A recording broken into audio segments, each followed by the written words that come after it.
Hi, and welcome back to That's So Nova. Today I'm giving you another sewing tutorial for a handbag, of course. I will be doing other tutorials in the future, but right now we're focusing on handbags and wallets, purses, backpacks, things along that line. And today I am sewing up the Davina Tote handbag from Bagstock. Um, I really like this pattern because it gives the tote a brand new look with a double zipper pocket in the front. You have a zipper pocket in the interior as well as a slip pocket. And there's two sizes. There's a tote size that we're doing today, and then there's the handbag size. The handbag size comes with two connecting straps, so you can make it a shoulder bag or just a crossbody bag. But I like the one we're making today. The tote has no connector, so it's very minimal hardware. I think it's like 8 rivets and six purse feet. Minimal hardware and lots of function. And I love bags that are like this because it just you can do a little bit more fun fabrics, more creativity, and it's just a perfect on the go bag. So we're gonna start beginning on this right away. Everybody should have their pieces already cut out, have your woven interfacing, which my woven interfacing is self-use, and your foam. I'm using any soft and stable. I tried our foam, and what else did I try? Our foam, the one from Joann's, their brand, and it's just something about it. It doesn't have it. Our foam is more dense, and I like it in different bags. But there's something about the formula for Annie Soft and Stable where like the bag can be completely crushed and it just seems to come back to life, and it can be like smushed down for a domestic machine by doing the zigzags at the edges of each of the patterns, and it's just a miracle with seam allowances. So we'll get started. Have your iron on, and let's get started.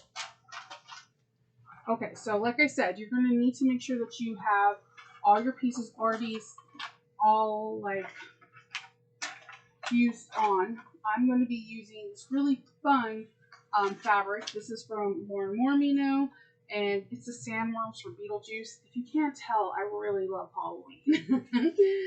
So what I did is I fused.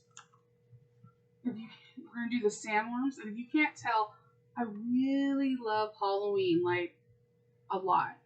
Nibbleweed is going to be happening in October, and there's going to be some fun things that happen. But we're going to be using this really fun sandworm grid. And what I did is I marked my centers on each one of the backs. And I don't know, hold on, make sure that the lights, and I also can make them darker. That way, that would help. I marked my centers. I used pencil. You can use a heat erasable pen, whatever works for you, because this is the back and no one's going to see it. You just don't want it to seep through to your exterior fabrics. And I'm going to be using a combination of different fabrics. For the outside, I'm going to be using this lime green. When I think Beetlejuice, I automatically think of this really green, like, lime color. And it just goes really well together. And black. I'm going to be using black zipper tape and some custom zippers that I had in my stash to use with this fabric.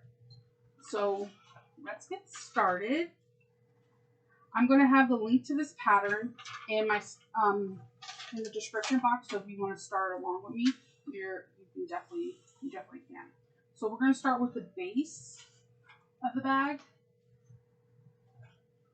I'm going to grab that piece. Bear with me for just a moment. Of course, it has to be at the very, very bottom. And I marked all my centers.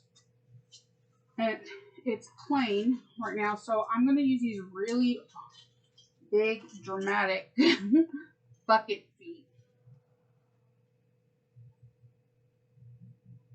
And I poked holes with just a simple hole punch. I like to stick all my purse feet onto my bag at once and then flip it over. I usually do a smaller hole so that way it can kind of stay on its own.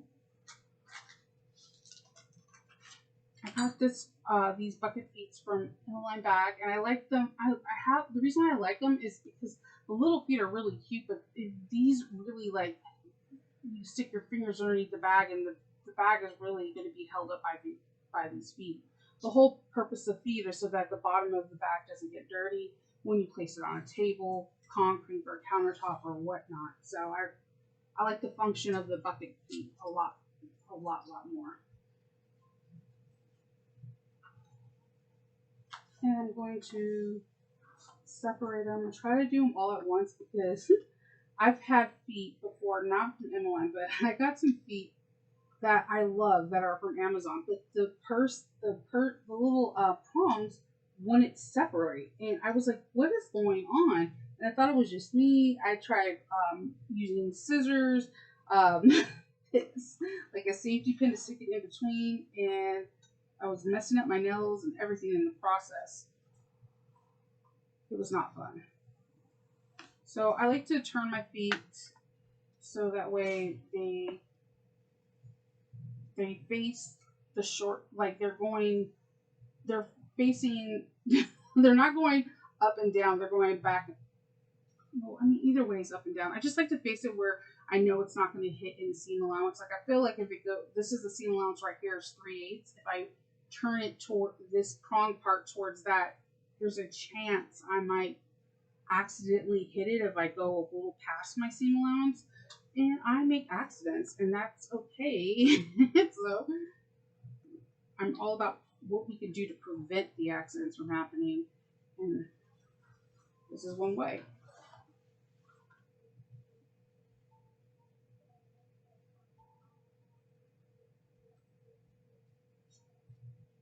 So I'm going to put all these feet on,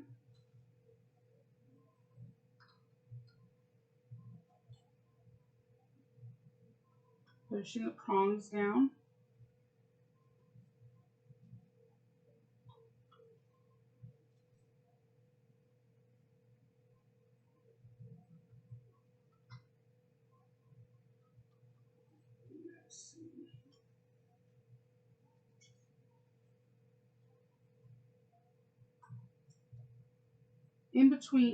Sandwiched in between this waterproof canvas and this foam, there is some Peltex to help with this, like the stability of the bottom of the bag.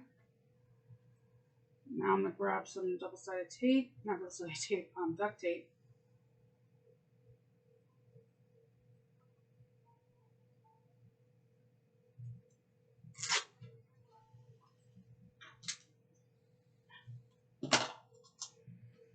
And I'm just gonna,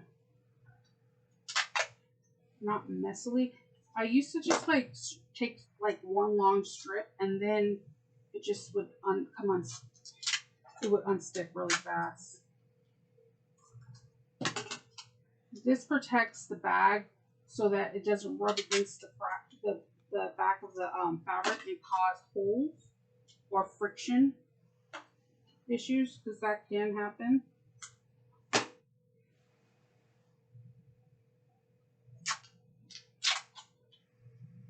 I also, when I don't use double-sided tape, I'll use, there is foam with adhesive background that comes in like craft stores or sometimes at Home Depot, and you can just place it on top so that way also when you're turning your bag you're not like scraping your hand against metal. So that part is done.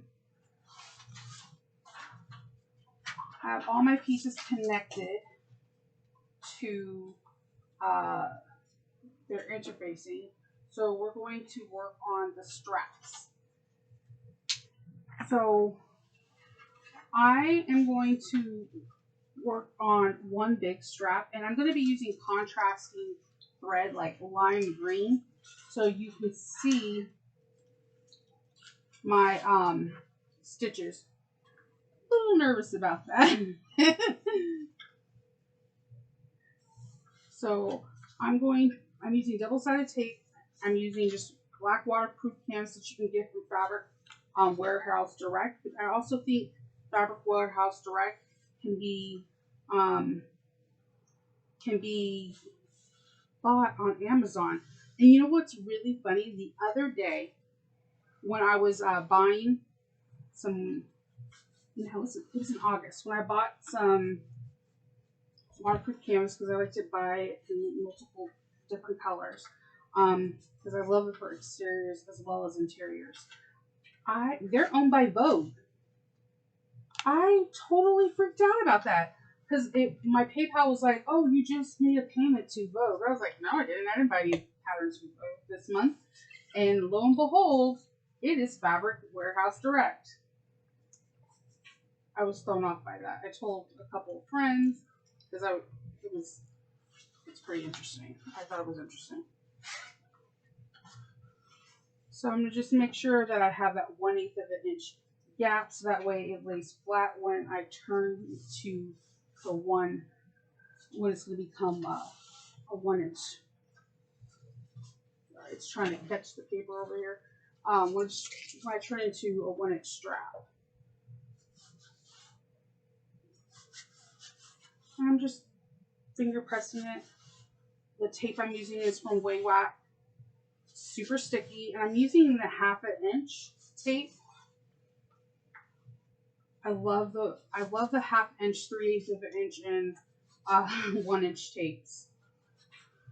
I use 1/4 of an inch, of course, all the time, and same with 1/8. But for my straps, I prefer 1/2 inch, 1/8 of it, and 1 inch, depending on what kind of materials I'm working with.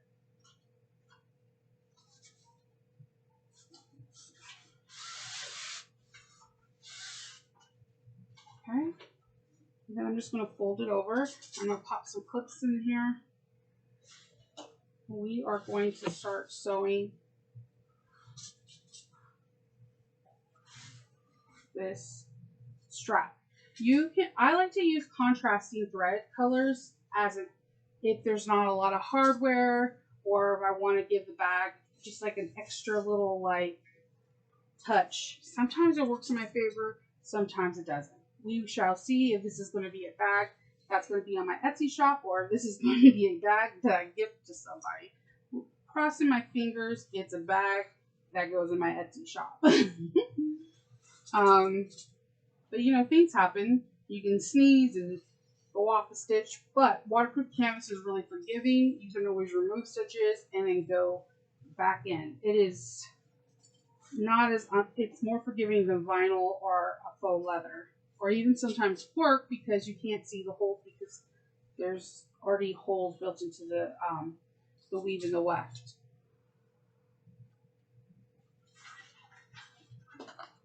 Okay, so I'm going to move my rulers over here to the side, and I'm going to sew. I'm going to sew off this cotton. I changed out the bobbin, and whenever I change out the bobbin, I always sew off a practice one.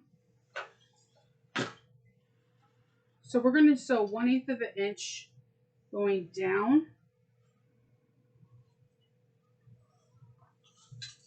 I'm at a 3.5, and we are going to go from there. Just take your time, breathe. And I don't have a 1/8 of an inch mark, so what I do is I kind of just look in between the toe of my foot and go from there.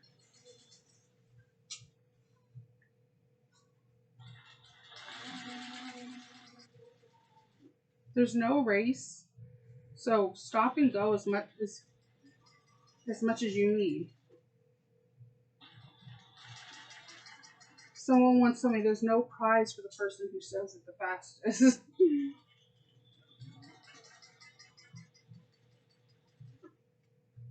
Whether you're making this for your shop or for yourself or for someone, a loved one, a friend, a family member, a teacher, just think about that when you're top stitching. Like, it's not a race, it's not a competition, it's just crafting things for people that I care about. A reflection of you.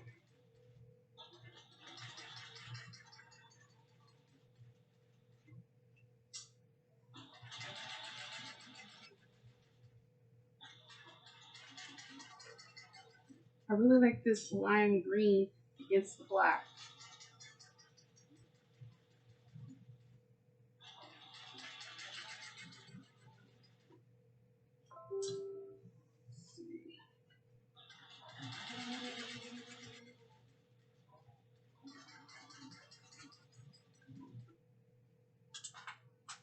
It's going everywhere already.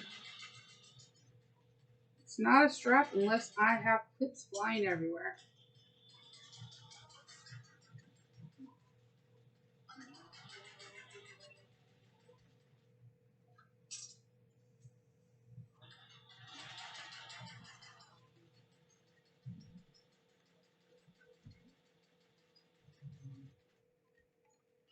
I'm just gonna sew across, and it's no for no purpose because that's gonna get caught up in the seam allowance. It's just something I do when I know I'm about to cut these in half. Waterproof canvas is really domestic friendly. 4 layers goes like 4 layers of cotton, and it's less stabilizer. So I like the way it feels on your hands too. Also, if you do waterproof canvas, let's say your hands are dirty or someone's hands get like they have chocolate and I don't know, they touch the handle, then this is easy wipe. You can just wipe it off.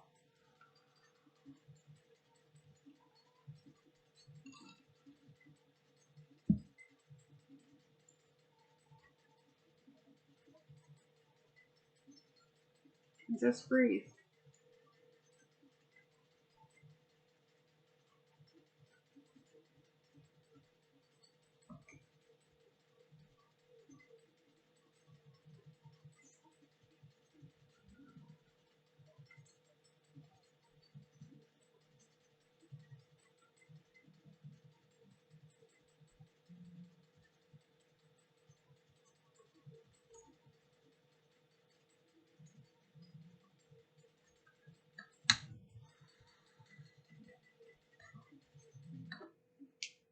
Okay. Okay. Cutting off this thread. So we have this beautiful. I'm like really feeling lime green and black. I'm just throwing that out there. So we have this beautiful, beautiful thing. And what I'm going to do is I'm going to cut it in half. So we have the straps for our handbag. What I like to do is I like to put clips, one clip on the end of that side, and then I'll grab another clip and go in the middle. I have like where I'm like, yeah, I cut it in half, and then one side is like 3/8 of an inch longer. So I just put a couple clips to ensure it, and then I cut. And then I just make sure it's even out. All right. So we have these beautiful straps ready to go on this bag. So we are going to go on page 6. We're going to grab one of our top pieces, and we are going to start making marks for the straps. So there are measurements for the handbag size as well as the tote size, and we're doing the tote. So I'm going to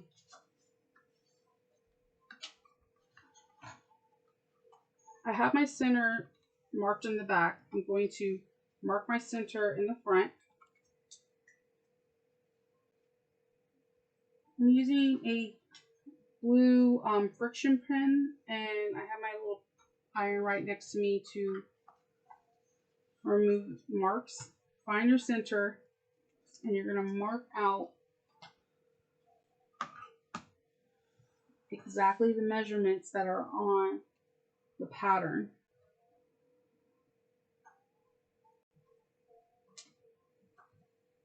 Let's see.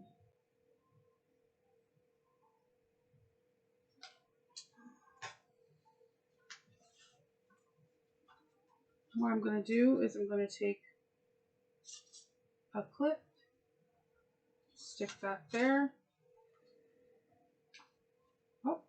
See, I have a part right here that didn't catch. I'm just going to go back over that real quick. Mess ups happen, and you can fix them. Sometimes things don't catch. You can just do a few back stitches.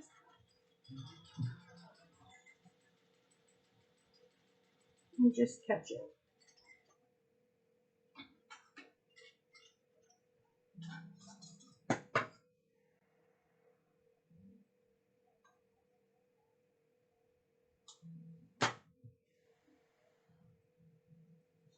Pin it close. And then I'm just going to baby torch the end so that they can shrink.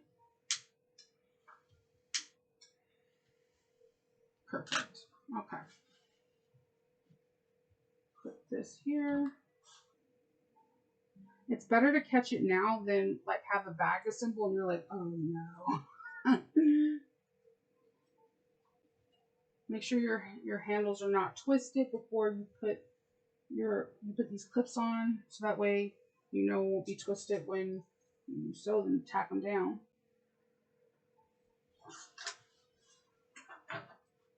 And we're going to just tack them down at 1/4 of an inch.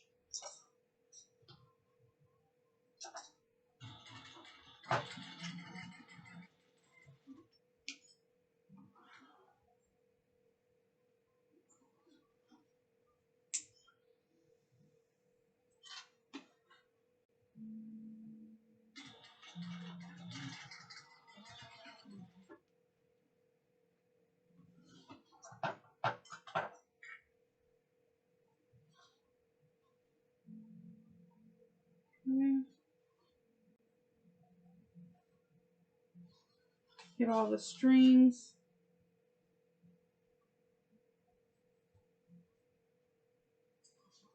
All right. And then I'm going to do the same thing for the other one. Let's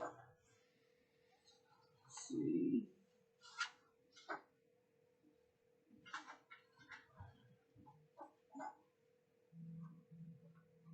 I'm going to find the center.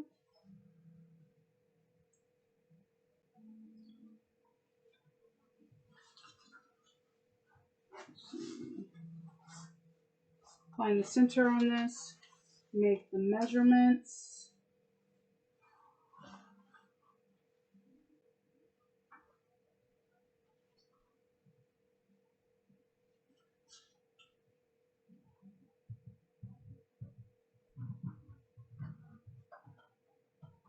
Okay. And then check my strap because I don't want everything's all good on this one. Let's see. 6 pops of pins. Clips. Keep saying pins when I know they're clips. Let's see.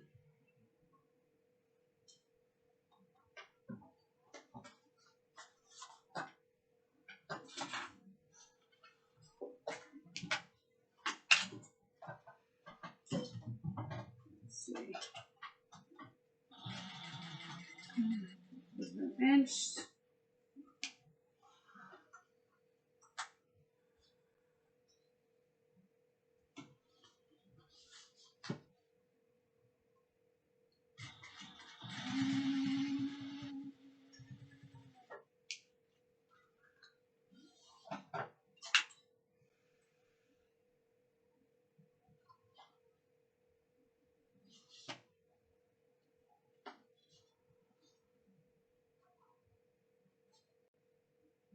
Okay. Trying to get all the threads. I'm really bad at trimming threads. Okay, so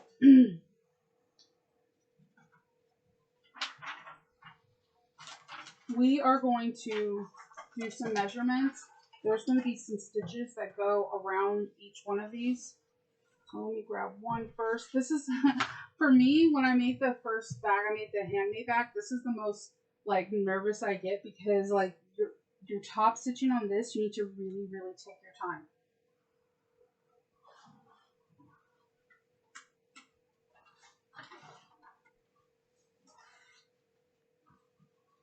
Okay, I'm going to grab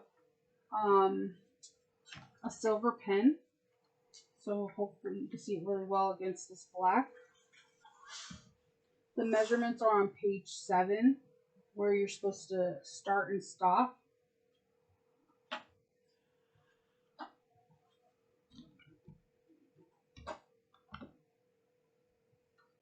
So we're going to go around in a box. And then we're going to attach one of these pieces, the piece that you feel looks the best, to the foam after we put the middle piece in.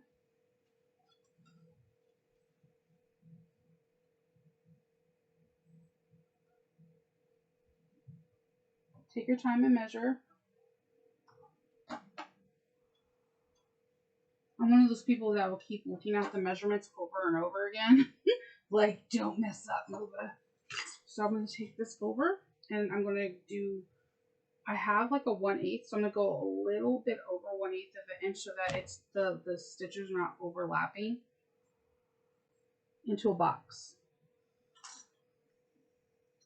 I'm going to hold my thread, my tails, but I like to generally, because my needle positioner doesn't work really well on this. It's somehow, I don't know what I did. I always try to fix it, and it doesn't work out. And I haven't even tried in a while. But I noticed that I do this with my Bernina straight stitch. I always stick the needle down, and I don't have to worry about the tails getting sucked in as much. So take your time, because this is, you want to have a nice turn where it doesn't look like your stitches are like there's a slant. So what I do is I put my needle down where I want it to turn, and then make the needle come up a little bit, and I can have that perfect corner. And take your time.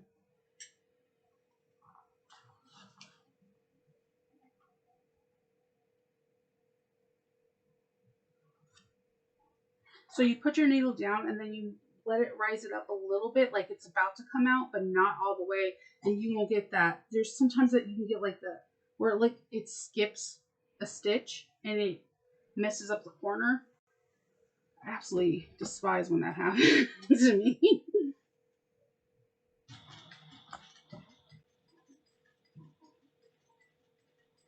And then I'm just going to do a back stitch on that.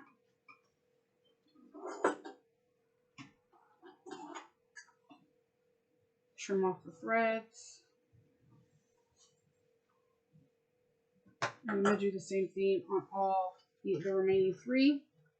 And then we're going to, there's going to be some security because we're going to be putting rivets inside by the handle. So that way it's going to be attached to the foam, and there'll be that extra security.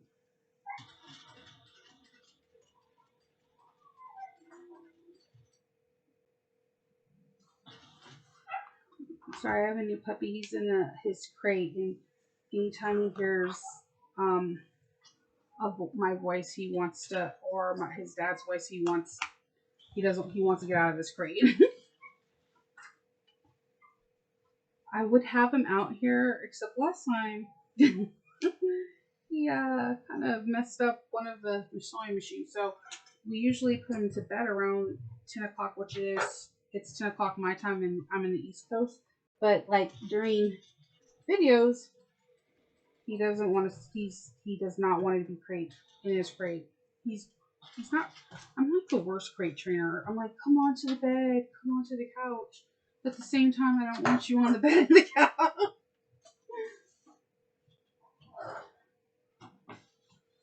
He's super cute though. He's half Cane Corso and half Great Dane, and he's 12 weeks in 1 hour and 20 minutes. 1 hour, and he's just so big, and he's so adorable.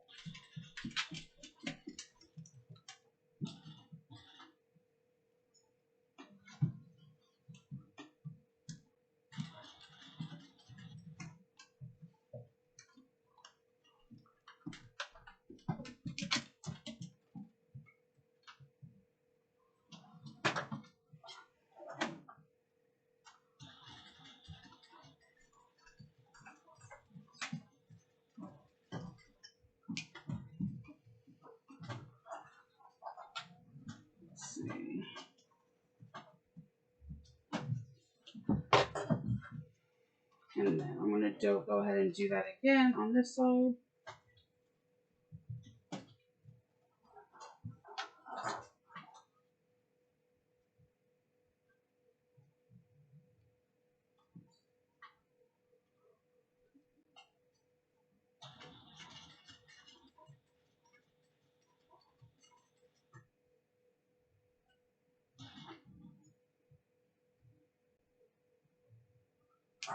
Okay.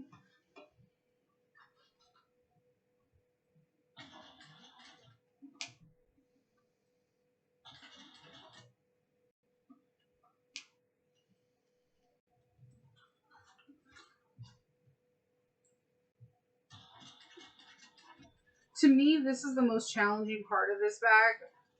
I love top stitching because I feel like it can really give your bag that extra oomph, especially if it's like contrasting threads or whatnot.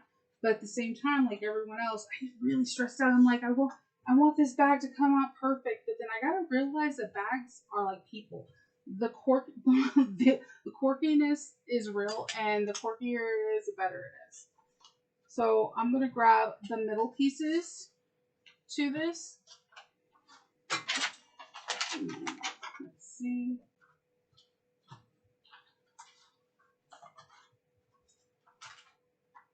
Have you ever just put like stacked all your stuff up and then like the pieces that you're looking for are always at like the bottom? You're like, oh, you know I need these pieces. Okay. So we're going to attach the middle panel, and we're going to attach it at actually a 1/2 inch seam allowance. And again, I'm going for this really bright green. And I'm going to do a few back stitches. When I get to the handle part, I'm going to do a few back stitches too, you know, just for measure. All about.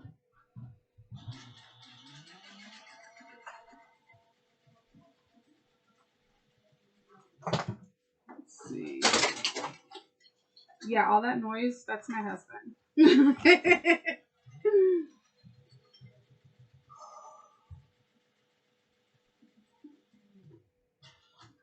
Okay.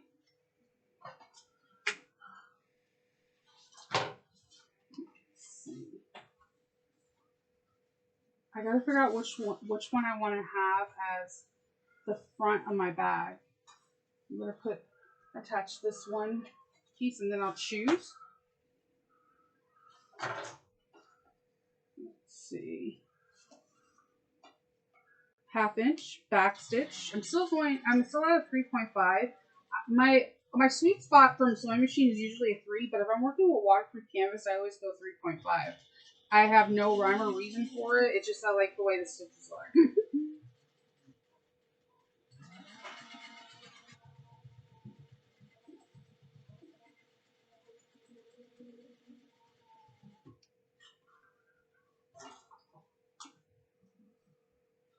So, okay, the other one's going to be my front. So I'm going to top stitch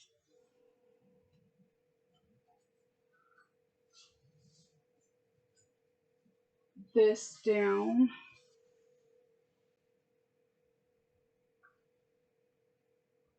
Let's see. At 1/8 of an inch.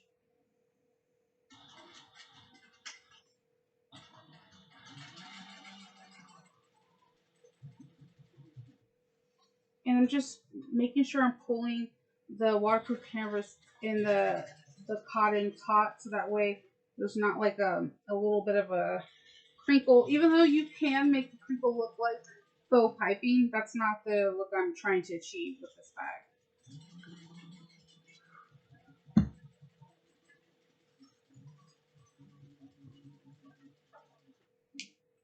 Okay.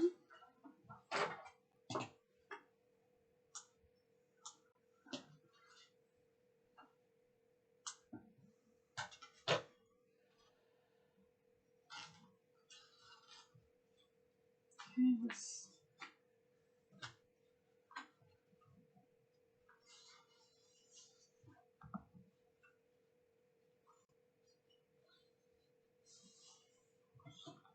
finger pressing this down.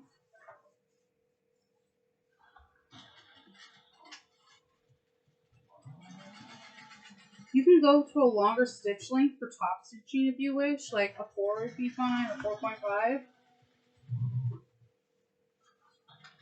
I think I'm like lazy when it comes down to changing stitch lengths, and that's why I stick to just like one.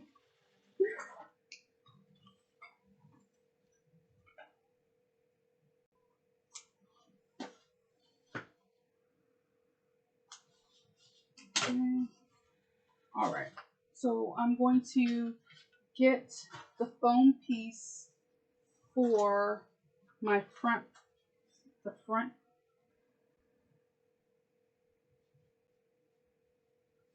and I'm just going to baste this 1/4 of an inch all the way around, making sure I remove my, like not remove, but move my straps out of the way so they don't get basted down. And then when I'm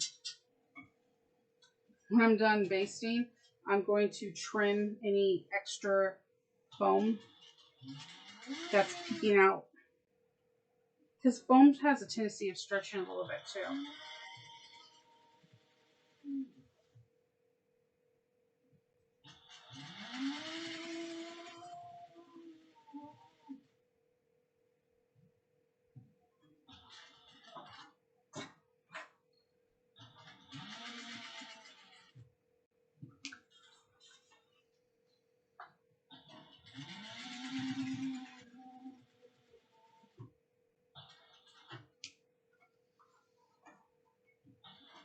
And just move your straps out of the way so they don't accidentally get basted down.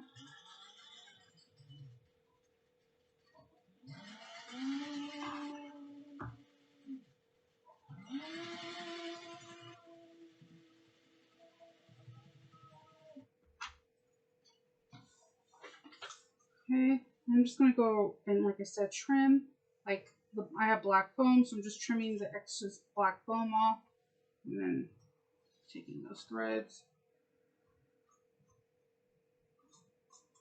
Okay. Alright. That's all done.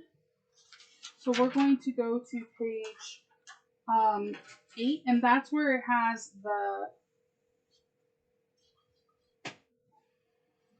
hole punch. Yeah, thank you. Magic. We're going to punch through the straps. Let me get my little silver pen. I just have. Let's see. Or use chalk, it's fine. So I'm like measuring up.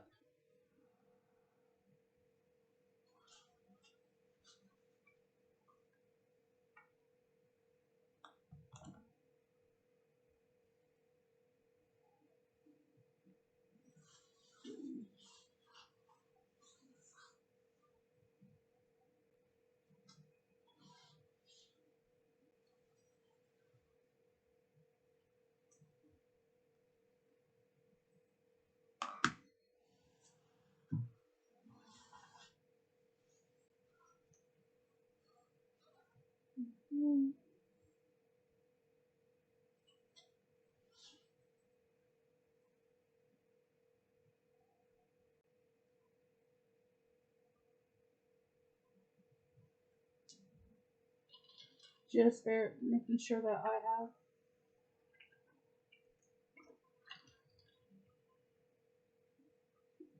that's 4 inch.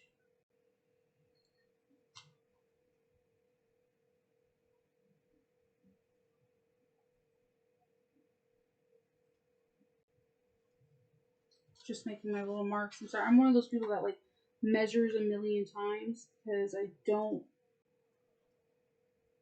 want to mess up where I want everything to look really aligned, like clean and polished.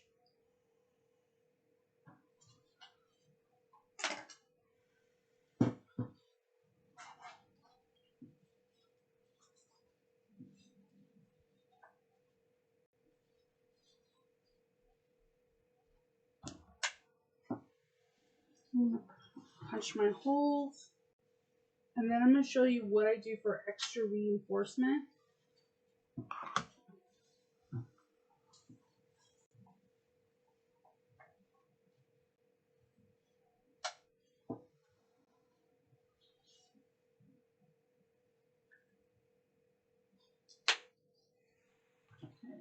So I have one, let me get this one and measure it real quick and punch out the holes.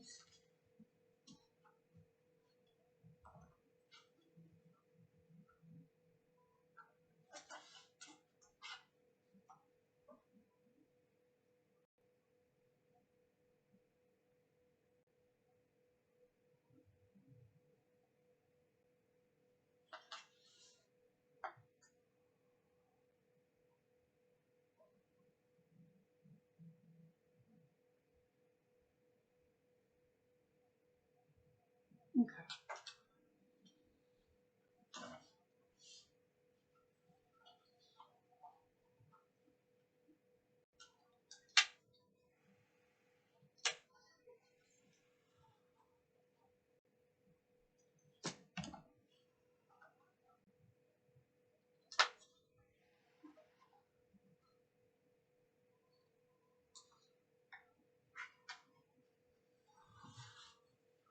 Okay. So for the, I'm going to be using, I wanted to use like really cute, like they have flat backs. Got these off of Amazon, so I'm pretty excited. So I'm going to grab, I don't like how, the only thing I don't like, and I understand you have to do it this way for counting purposes maybe, and the fact that some of the metals can get easily scratched, is the individual plastic. It's such waste. Like, it's such waste. I don't like it. But look, these are really, really cute. I like how they're flat. So I thought, hey, they would give it the bag a really cute. Because this bag doesn't have a lot of hardware. So I wanted it to be super cute. Rivets. I had some jeweled ones that are green, but I only had 2. So I was like, never mind. Because I was going to put 2 in the front and just have gunmetal in the back, but it would drive me insane knowing that it's not even, if that makes sense. So as you can see, these posts are a little bit longer, and you don't want your posts to be too long because then the rivets won't set right. So what I do is when I work with leather or even thick vinyl with scraps, I make these little washers. So I use a die and I do a punch for a circle, and then I take my, oh my god, hole puncher, and then I create a hole and then I make washers. This goes in the back of where the rivets are, behind the thing where you're not going to see it, and it creates a secure bag and a secure strap where your rivets are not going to just pull through.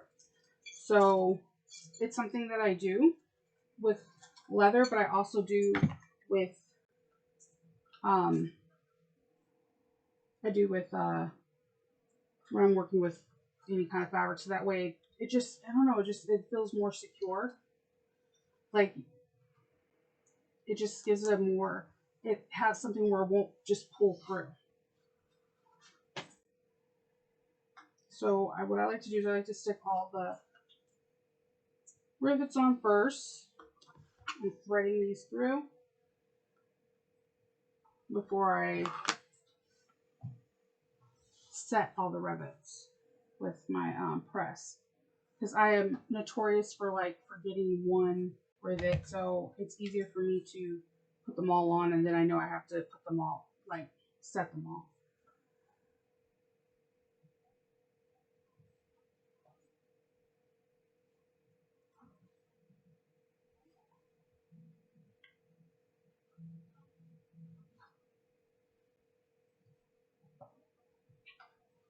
I'll put this one up here and do the same. So it's you don't have to do this. It's just something that I've seen a lot of leather workers do, and I was always worried about if are my rivets secure? Yes, they will be definitely a little bit more secure. Well, this one, it's going through the foam, so I guess I'm just not as worried about the ones with the foam because it's foam. So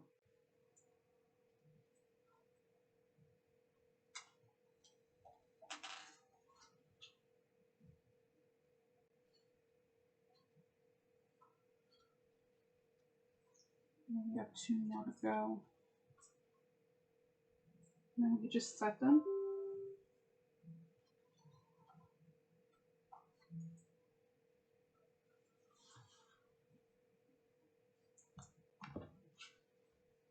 And you can't fill them in the bag or anything. It just think of it as like your peace of mind.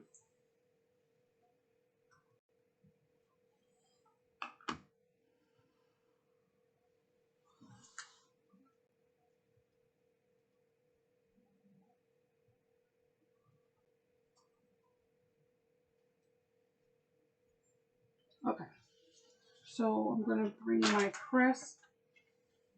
Wow, I'm just popped off. I'm gonna bring my press over here. And I'm gonna set these rivets.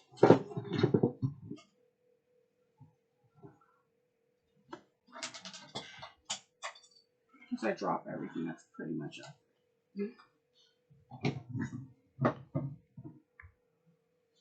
And you can kind of feel them go in. It's like it feels like 2 clicks and then they're in. My rivet press is from Juki and Margot, and they have like the coolest dies, so it's I like getting different rivets from them so I can try different bag techniques. Like not techniques, but different press. Like this. Like I love the way these look. They're flat, but they poke out, and there's like a really nice like 3-dimensional. Let's see if I can get you to focus.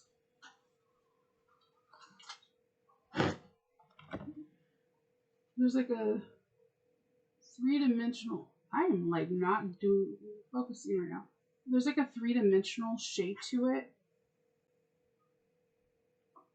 I like how it looks on camera though. It's like all glossy. So let me set these.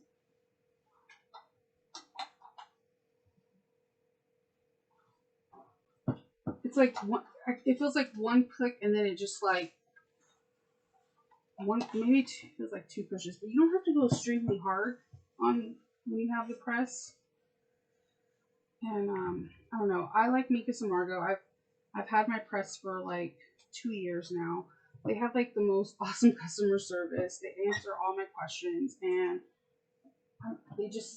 they're an awesome mom and pop shop on Etsy, you know? And they have really cool videos for the presses too. Like, so every rivet press they have, every time they come out with a new die set, they'll come out with a video for the press to show you how to set them and how to install things.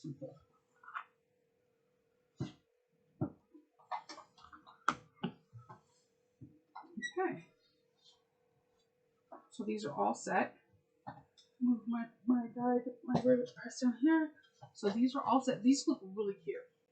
So now we're going to start on the zippers.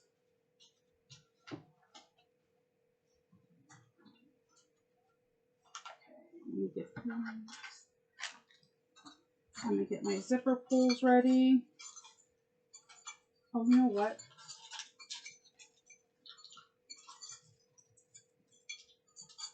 I am going to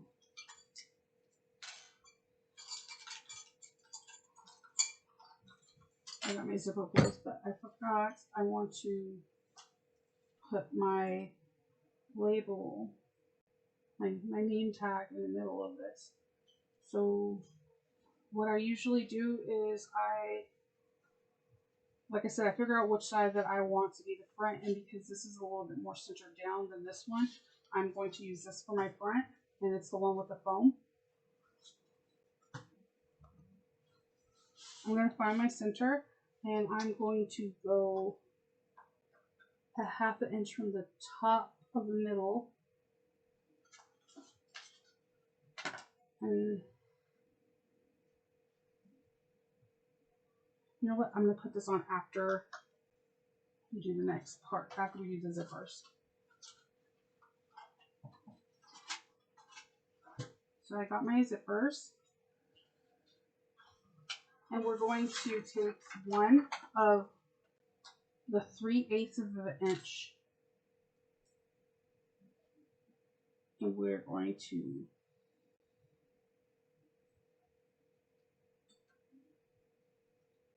stitch it down.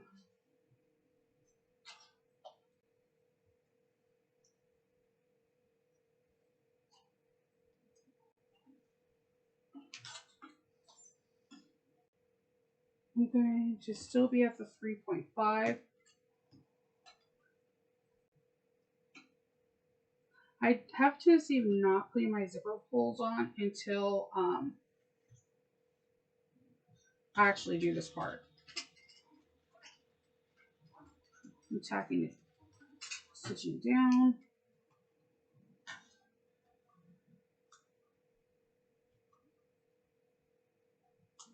The zipper, the seam allowance throughout this is, there's some that are varies, like where it says go a half an inch. Really pay attention to the pattern. I'm one of those people that tell people to read through a pattern fully, like 2 times before you do it, because I still like can have a pattern that's tried and true that I've made 100 times, but I have to refer to what seam allowance.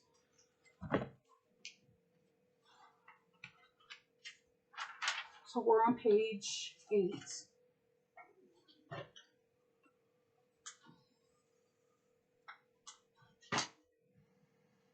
We're gonna top stitch this down.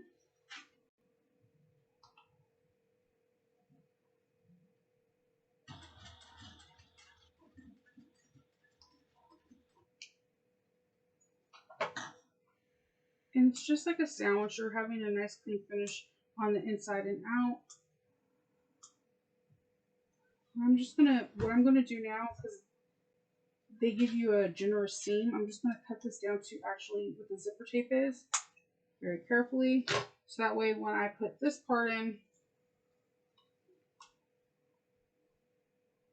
I can just sandwich it in. I'm going to stitch this part down.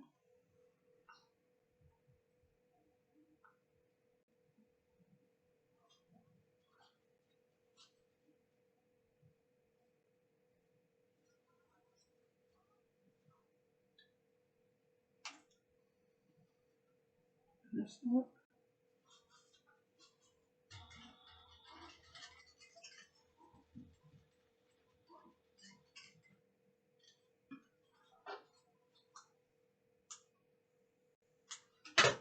I have the little green neon threads everywhere and flipping rulers like it's nothing. Okay. And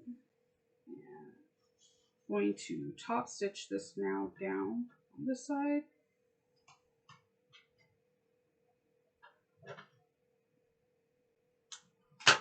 So what I did is on this sandwich side, I flipped it over, or like the wrong sides were touching on the zippers. And so when I flip it in, it's already going inside. I'm going to make sure I trim up the threads really well. You can actually do a little bit of fire to singe them. The heat shrinks down the polyester thread, so it doesn't hurt. And I'm going to make sure I go over that my little zipper tab goes over any stitching I have, so that way it doesn't like peek through. Let's see.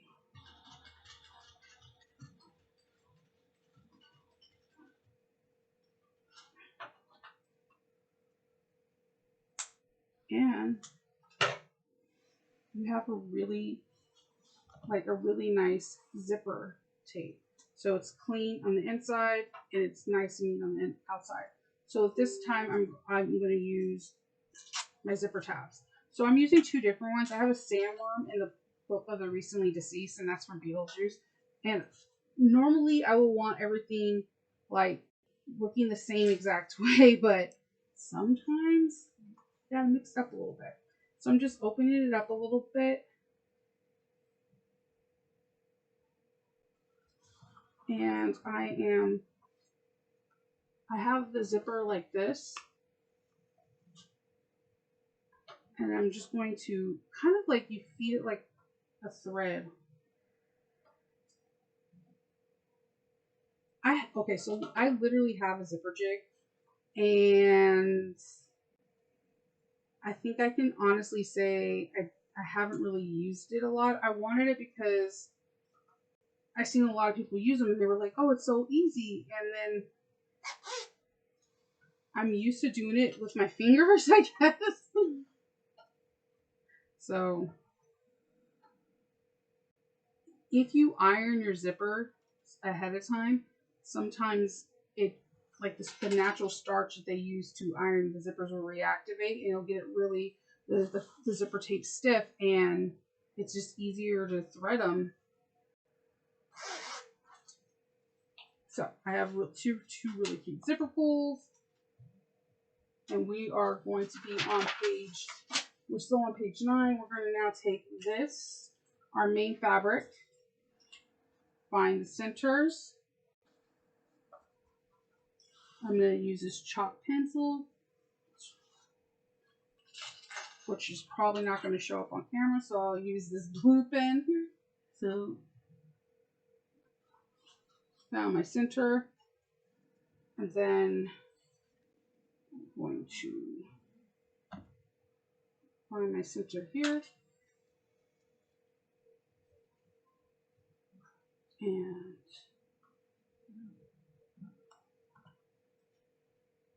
clip.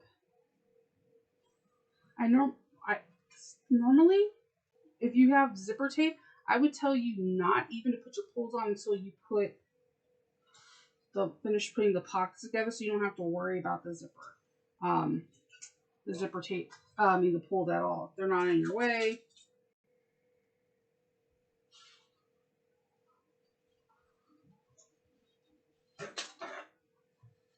All right, so I'm gonna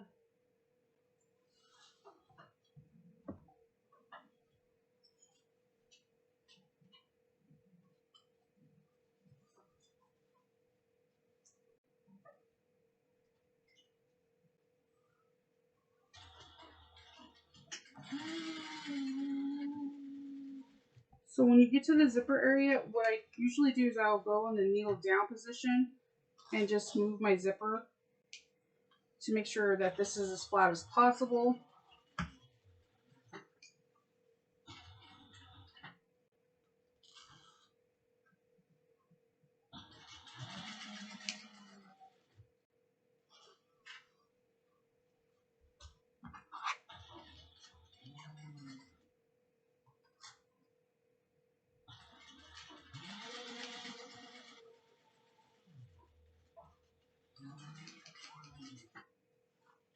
Okay.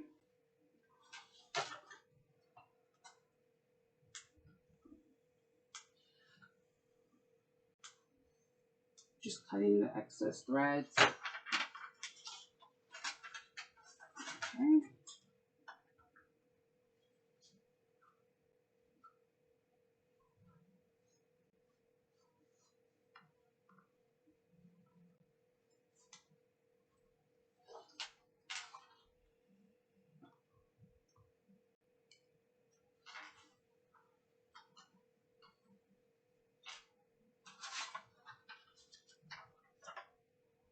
We're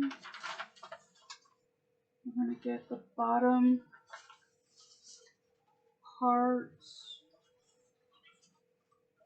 that has the bone. And you have your centers there. You're going to find your center. Sorry, my book. I keep putting a clip on it, but it's not wanting to stay still. You can find your centers again by folding.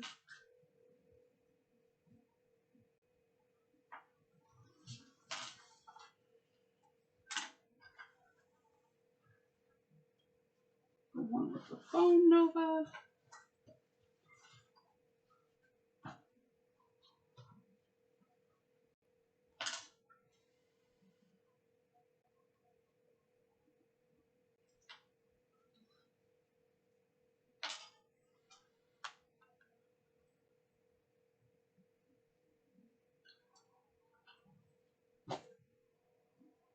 I'm just going to move the zipper out of the way. The zipper pulls almost all the way out of the way.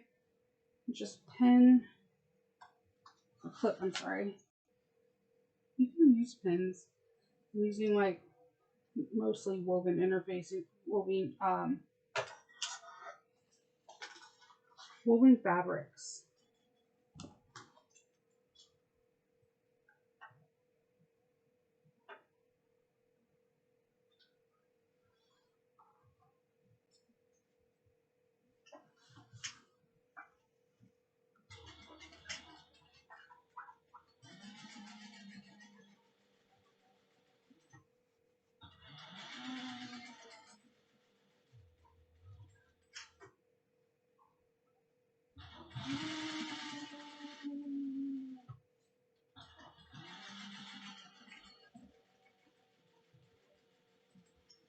Okay.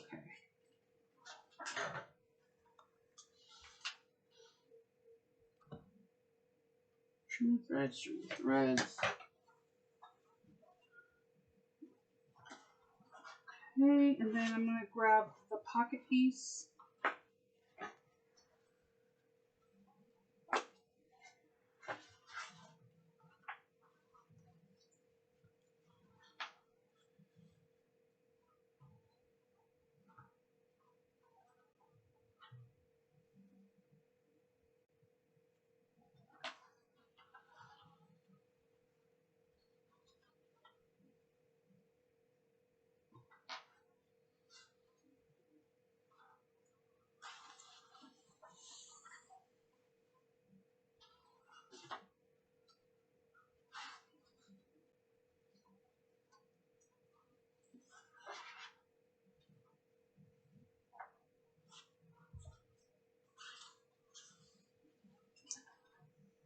Sorry. Just aligning everything right. I actually think I may have cut this piece a little bit shorter. That's why it's really important to look at the cut instructions. So I think I may have cut. No? Alright. I'm going to find my center. Clip.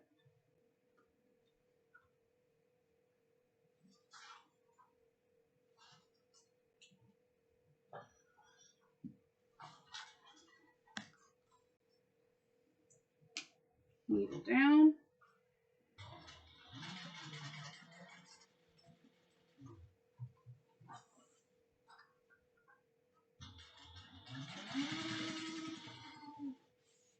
Move my scissors and other things that are going to fly off the table.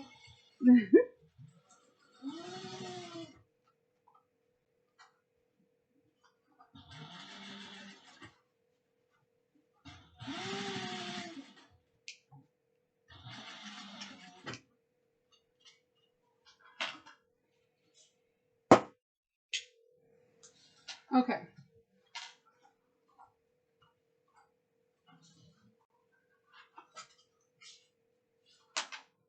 So I'm going to take this part and finger pressing it down, and I'm going to top stitch this, and then I'm going to bring this up to up here, and then top stitch it so there'll be no raw edges inside.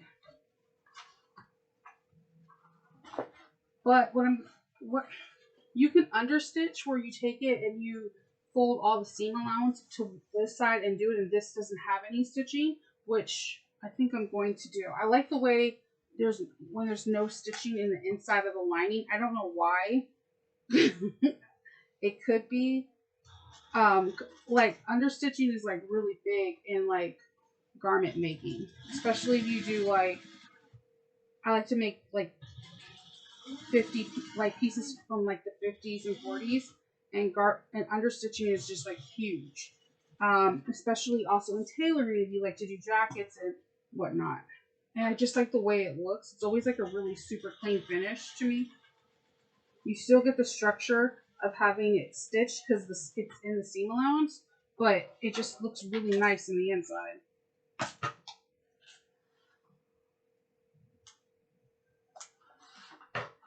So now I'm going to bring this, not on that, up to here.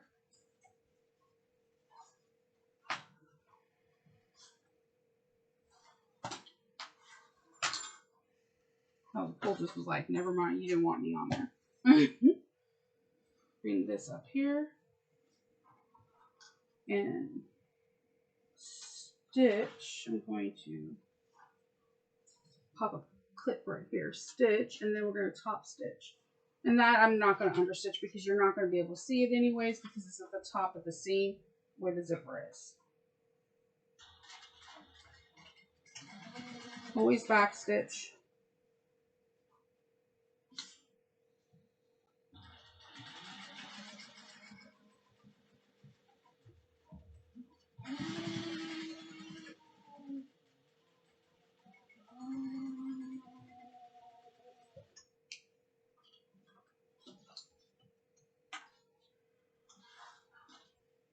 Cutting off these excess threads. Then I'm going to move the seam up and move the zipper pull off. You're going to see me do zipper pulls again.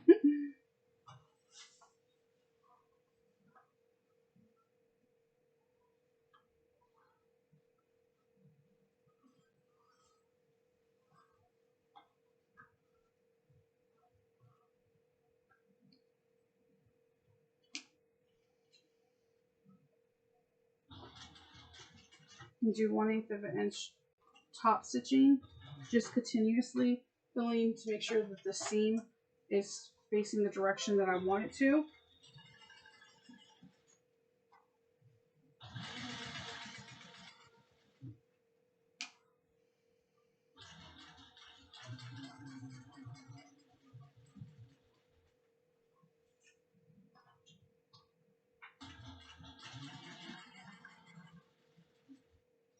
You see why I didn't want to put my label on just before, because I didn't, even though I know what the seam allowance is going to be, it just like, you don't want all that extraness in your way.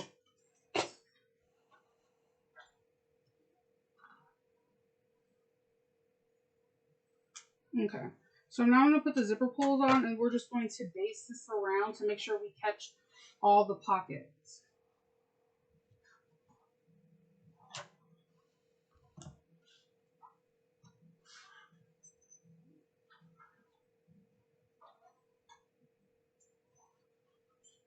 Like this one here.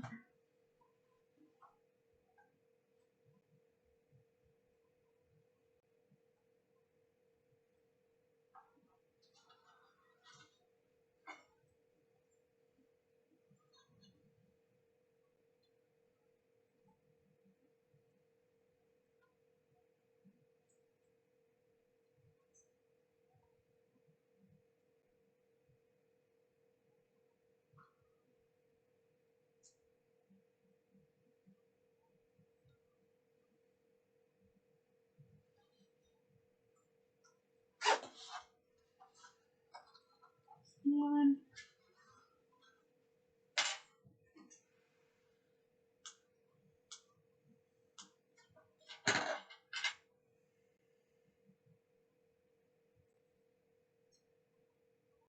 And then I'm just going to like baste the pockets closed and then just go around and baste it to make sure everything is secure. Put this name tag on, and we're done with the front panel. We just have to move to the back. And the back panel just is very different because it doesn't have the two pockets course. Oh, we also have to do the pocket, separate the pocket. So let me base this up on the sides first.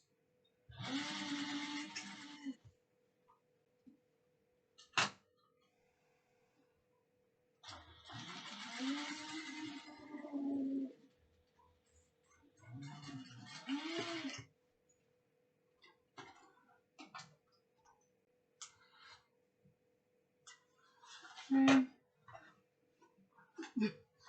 My handles want to catch on everything.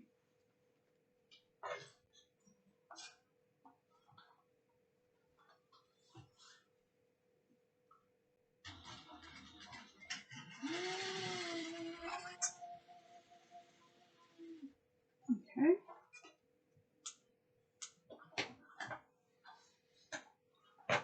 All right, so we're going to just machine base all the way around so that way we can catch everything.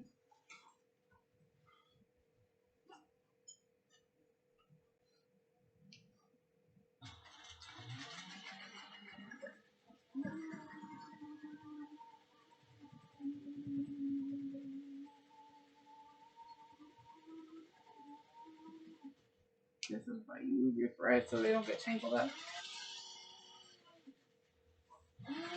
I'm just going 1/4 of an inch.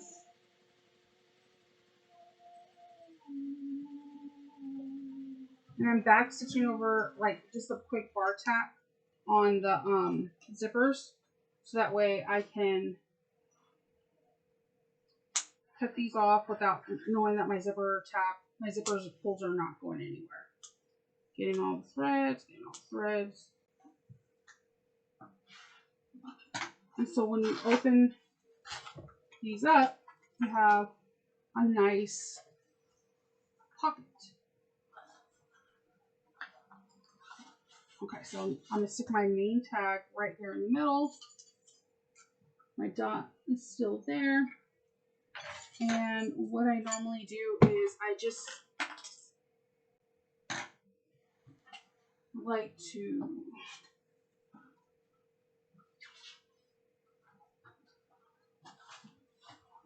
grab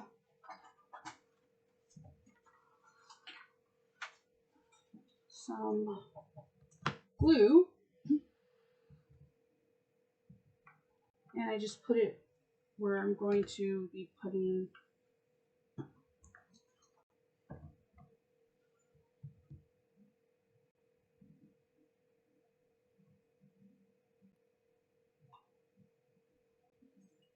and I'm going to draw where I'm going to cut.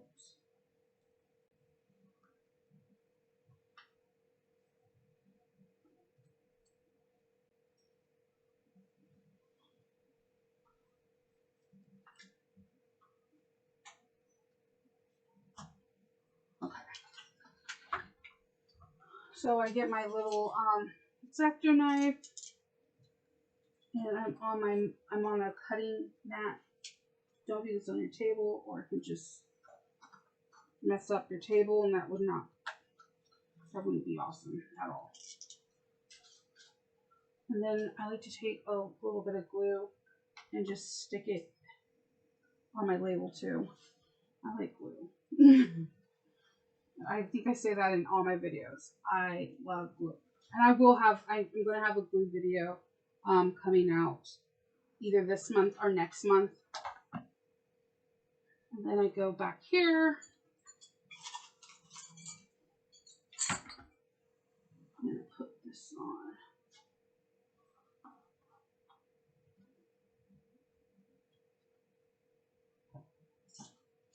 Get my heavy duty duct tape.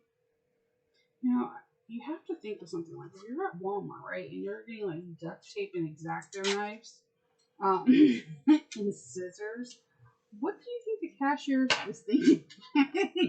Like, why do you need duct tape? Why do you need an X-Acto knife? All right, so we're done with the front panel.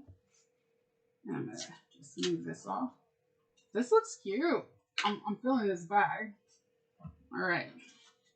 So we're still We're gonna go. Oh, we're still on tape. Oh, we're not exactly done. I'm sorry. We're gonna draw a line, and we're going to sew 1/4 of an inch all the way up and down, so that there could be 2 separate pockets.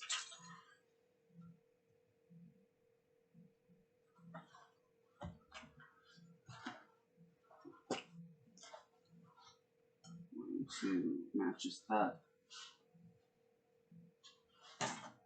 and do my centers.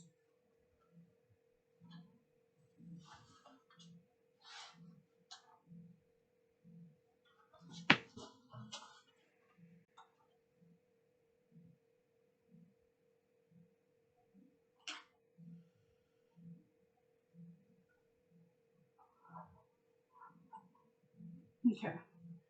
The reason why I'm doing it this way is you're going to see I'm going to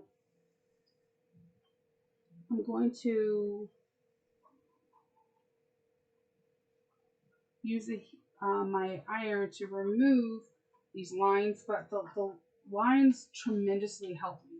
So I am not afraid to draw my seam allowances on the back of things, whatever I have to do to try to get a nice, neat finished product, you know?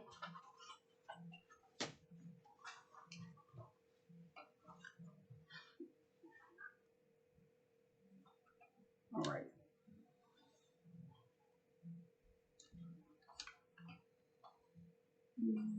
Threads.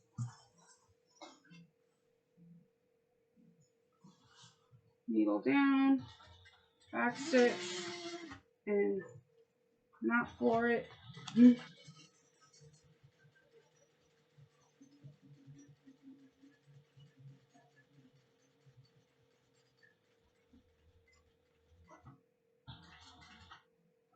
Okay, and I'm going to go across.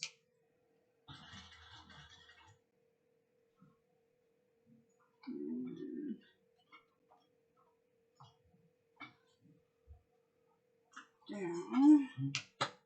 Oops, don't take that.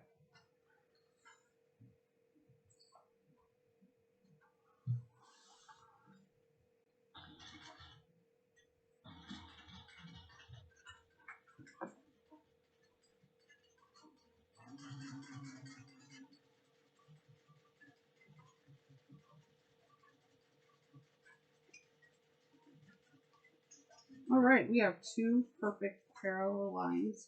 So we have 2 individual pockets. And then I'm just going to hit this with my iron real quick to get rid of these blue lines.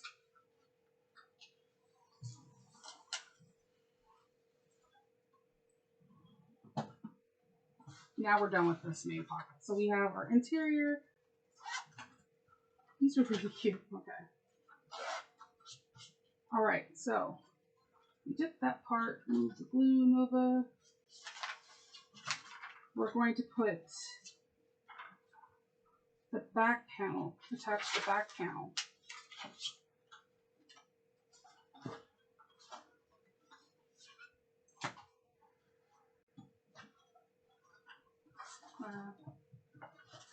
One back panel.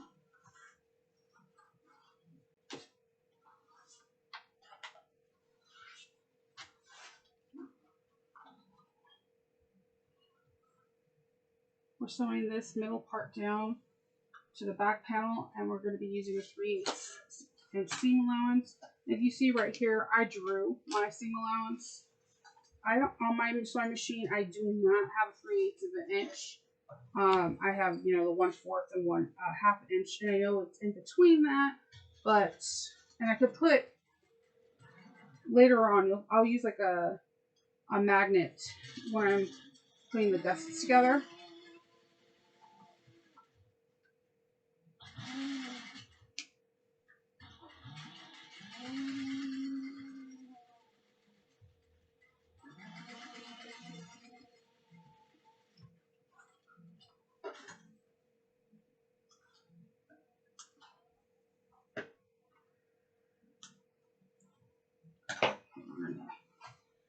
Finger press this down real quick, and then we're going to top stitch it at 1/8 of an inch.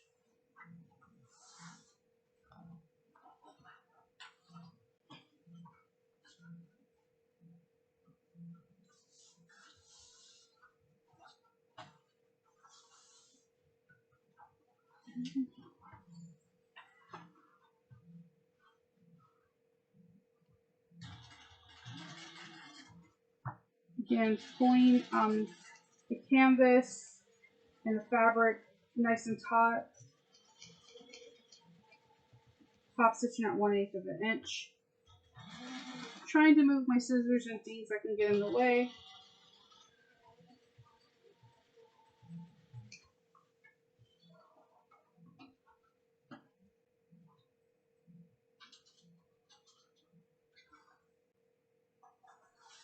So we're going to get the foam that goes to this, and we are going to machine baste it 1/4 of an inch all the way around.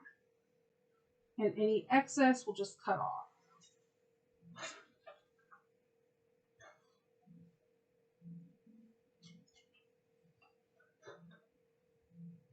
Make sure you move your handles out of the way when you get there.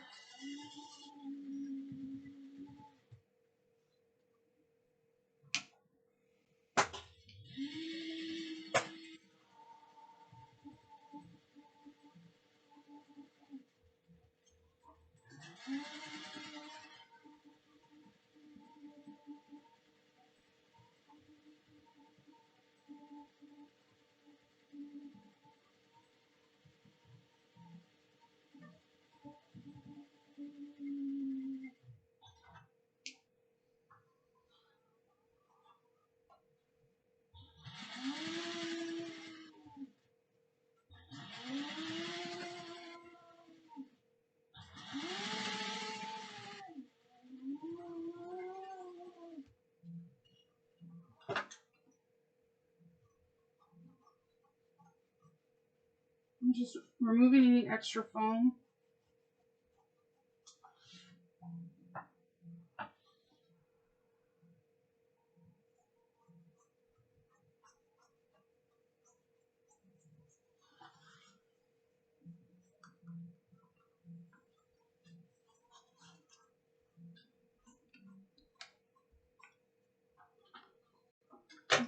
And then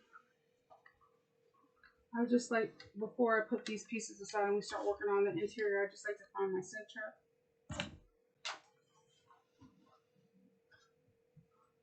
And both panels should be the same size right now.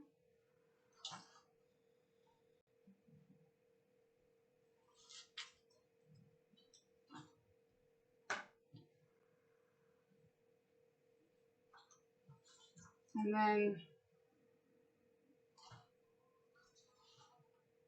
yeah, that way that they can fit in the bag, right?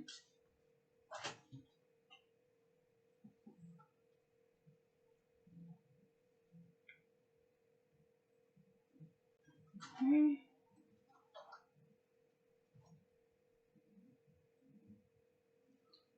Clipping my panels together and then getting, I'm going to start making the pocket.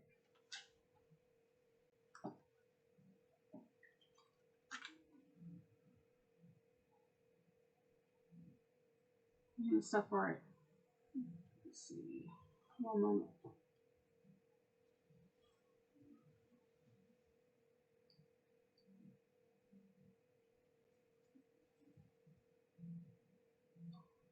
And I'm making all this stuff together for the lines. One. So we're going to get one of the lining pieces, and we're going to also get one of the pocket pieces. So find your center. I've made a crease. I know it's really hard to see, but just crease out your fabric and crease your pocket. Your pocket needs to go down 2.5, but the top of your lining, not lining, but the top of your pocket. This is okay. So you need to go 2.5 inches down on the lining. The pocket needs to be 1.5 inches down from where you're going to start your seam. So let's see.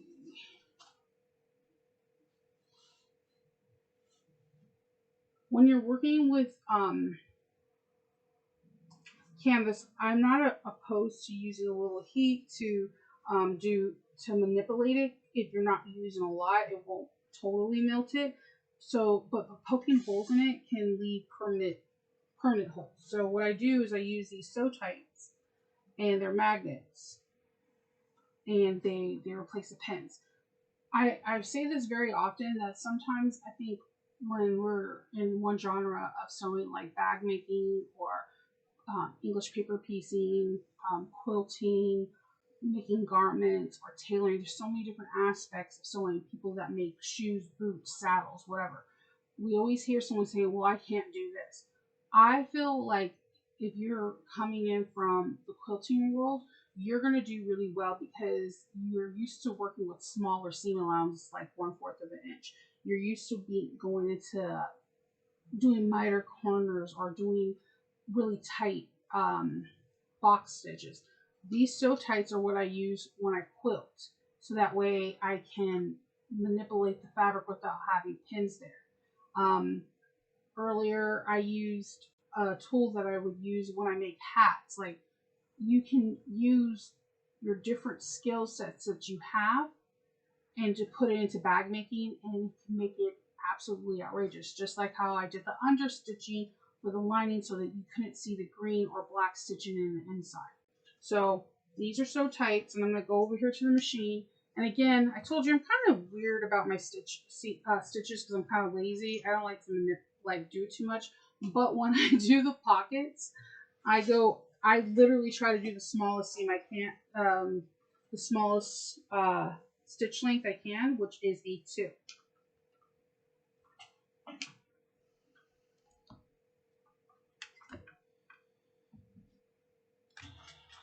And I do a lot of back stitching. I have a small silver box, and I now realize I should have drew it in black or something else because it's hard for you the viewers to see this at home. But it's similar to if you watch any of my previous videos on installing a pocket. This one is very similar for doing a front, like a front facing, except this is actually just a pocket panel. The reason why I choose 2 because it's a smaller you can go a little bit harder on the corners and have perfect corners, in my opinion. And I'm really weird. I like to backstitch. I tried not just doing the 2 lines. For some odd reason, I can't do it. It's like magic to me when I see people they can just do the 2 lines and they're good to go. I'm like, you're magicians. I can't do this. I have to do the full box. I'm just moving the magnets as I get closer because it's kind of already adhered down. I use these magnets sometimes as my seam allowance gauge. Like, you'll see me use them when I put the gusset in because it just makes life a little bit easier.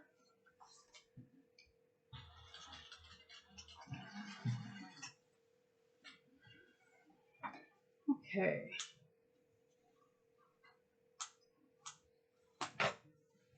So I'm just going to go for my fold, and I'm just going to cut.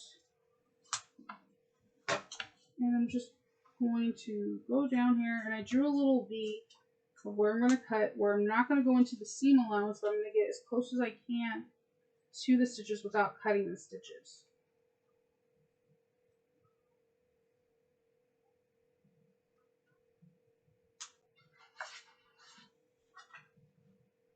And do the same thing on the other side. If you accidentally cut into your stitches, it's not the end of the world because I do it all the time. You can just go around like a scant 1/8 of an inch for the boxes and you'll be fine. So with waterproof canvas, there's one side that is like, it feels like woven, and then there's another side that you can definitely feel the plastic. What I do is I feel like I have to warm up. I'm not having direct heat on it, but I also just a little because I don't want to have plastic on my iron, and I don't want to have this completely melted. I have accidentally done this. But why it's nice and a little bit warm, it's easier to manipulate.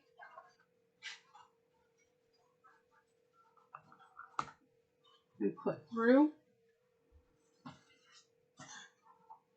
And what I like to do is press it from this side and make sure that I don't have the green peeking through as much best as I possibly can.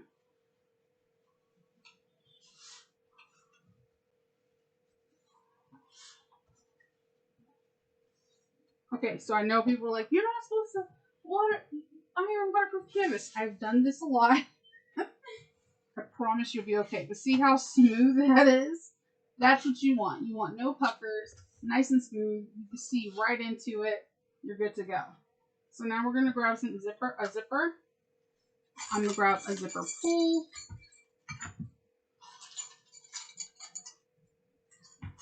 And let me get some zipper tape.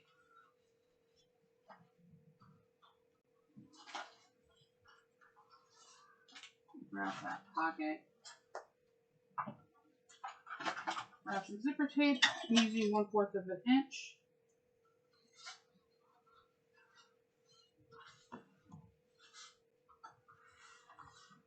And I'm just putting this on the edge.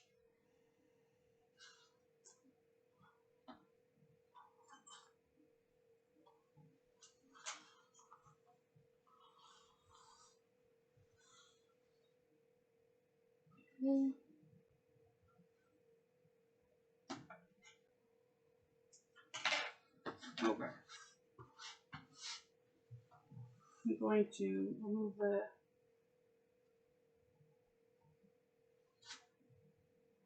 little sticky paper.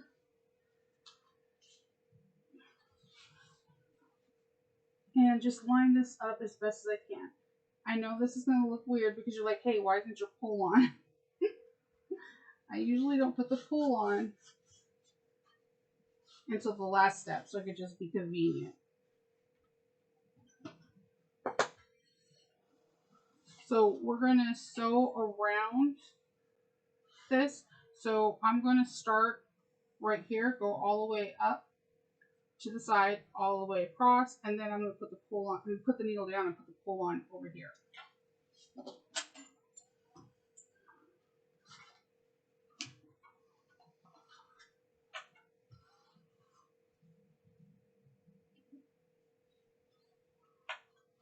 And because it's double-sided tape, if you're like, hey, this looks a little wonky, you can just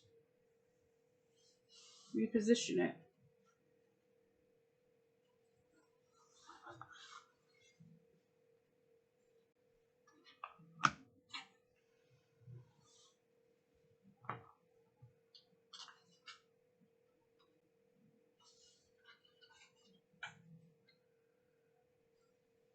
Okay, let's go.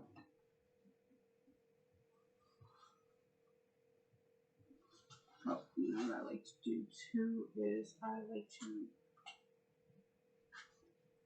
I guess one ruler just vanished, but that's cool. I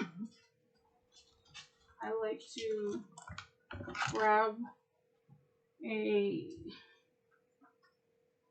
ruler and just mark for my 1/4 of an inch because that's where I like to go.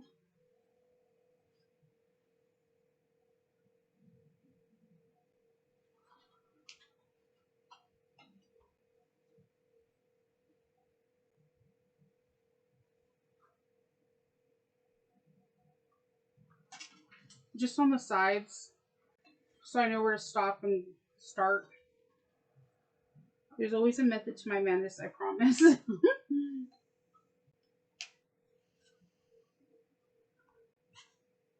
Go down. A few back stitches. Just stitching.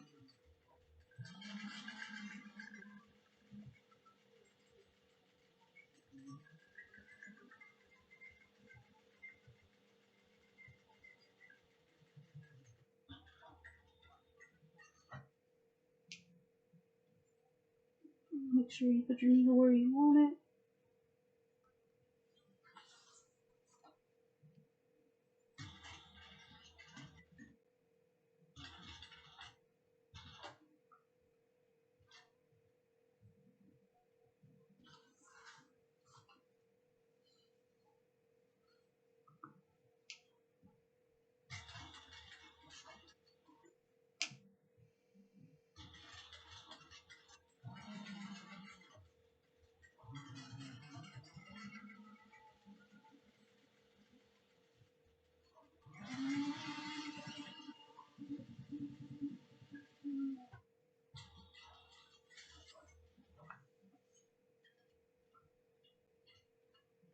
Okay, so this is like not the fun part, but it weirdly works for me, hopefully.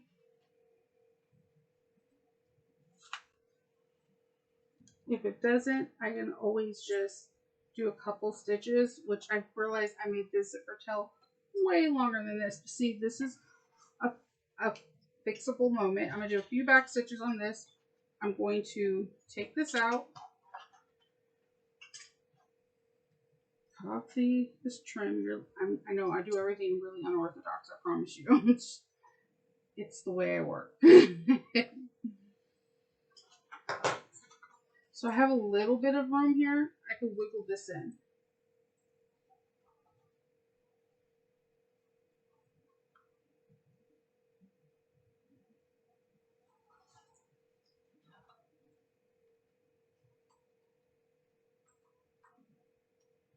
I believe I can wiggle this in.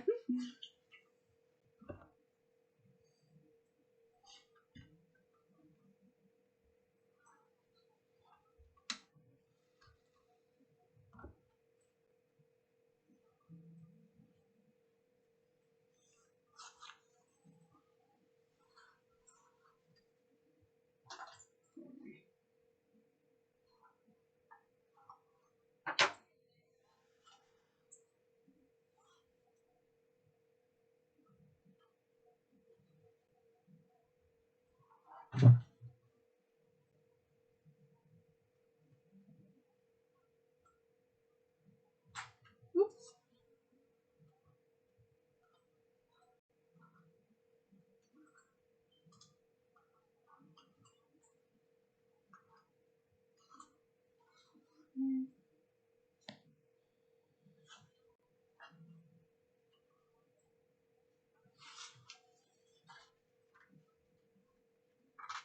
And wiggled it in.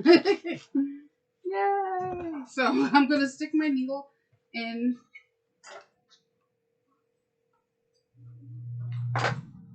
right here at the where I stopped, my stitches stop. I'll do a few back stitches then, and I'm just going to continue on like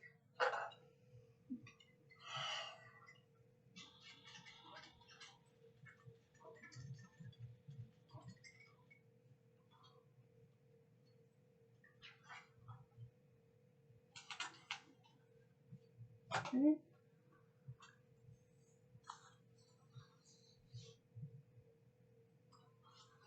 All right. So we have that part, and then now we're just going to pin or clip this and make it a pocket. We're going to leave an opening of 1/4 of an inch, or not 1/4 of an inch. We're going to fold the ends of this 1/4 of an inch. I usually just like to match them as best as I can, or you can iron them. It's really up to you. Your again personal preferences.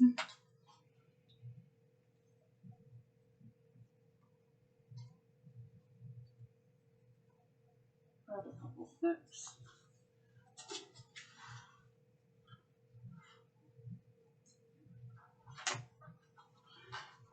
We're going to start on one side.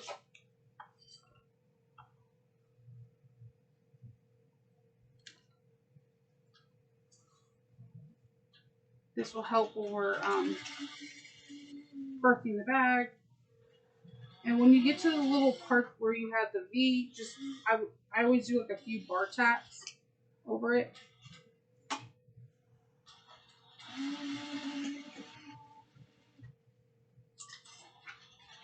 Moving the lining out of the way while I'm doing this.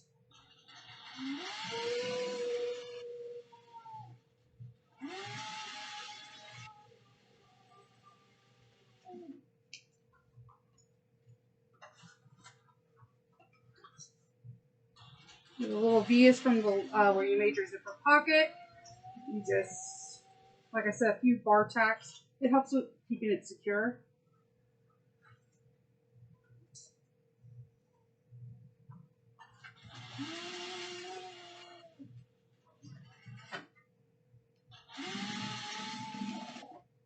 All right. One side down. And then we are going to be on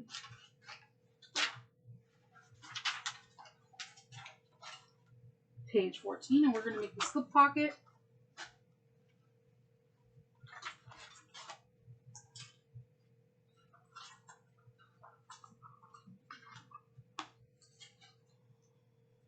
We're going to use a 1/4 of an inch seam allowance. We're going to put right sides together. You can put a couple clips.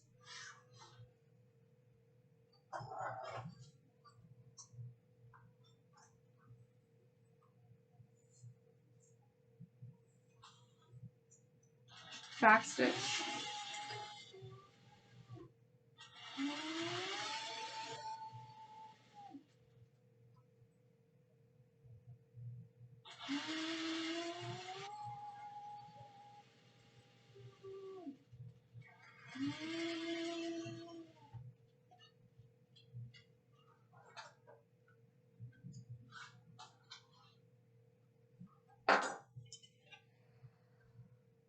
And then again, I'm going to understitch. So when I understitch, I'm taking all the seam allowance and I'm putting it towards I'm turning it towards the fabric, the main panel. So, and then I'm going to do a 1/8 of an inch so that when this is folded, it still has the security of both the stitching, but you're not going to get a line across it. I know it's weird. I'm not saying it's not. It's just something that I like the look of bags. But sometimes I don't want to see stitches like in some of the lining pieces.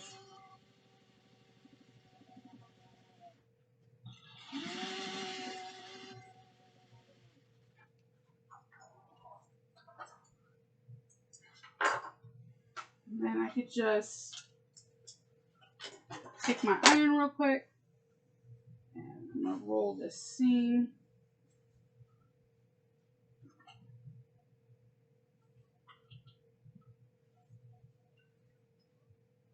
I'm going to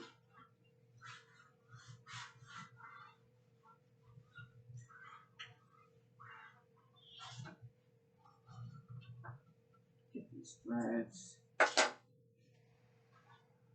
When you warm up the wax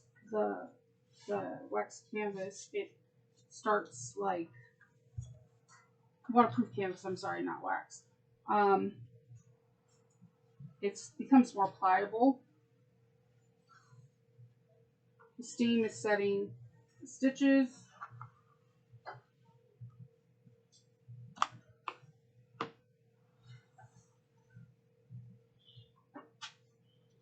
And now that's ready. I'm going to grab the other lining piece and stitch this around.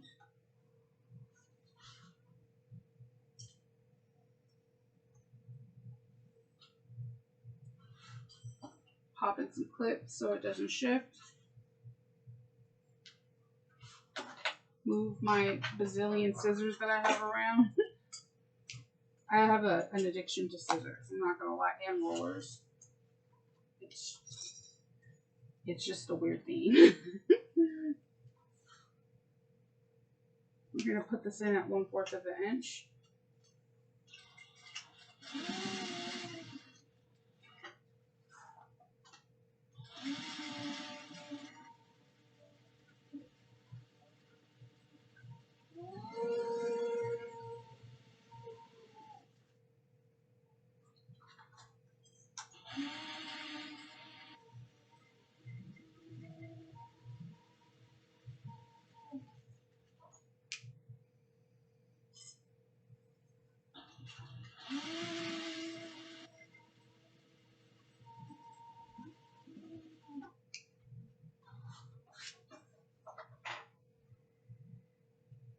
Okay, see, and then when you look inside the bag, you see how you don't see any stitches right there?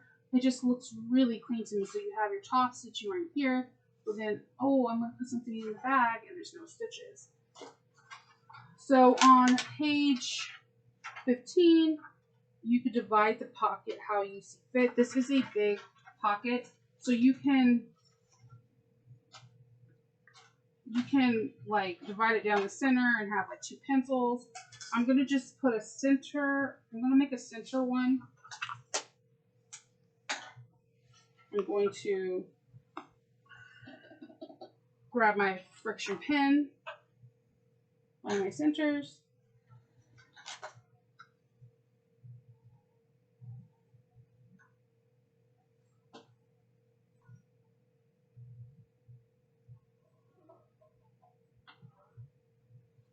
And then I think I'm going to draw a 1/4 of an inch in between and just go up 1/4 of an inch on each side, across, and then down, so that we have just 2 main pockets.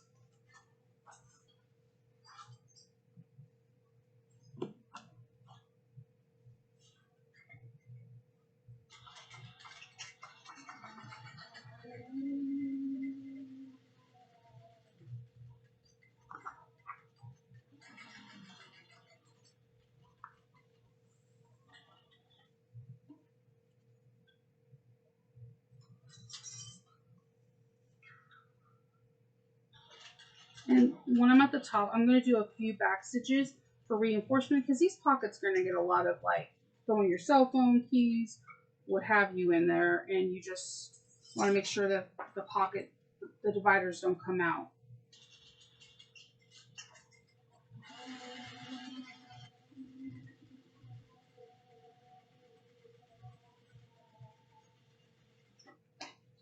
Okay.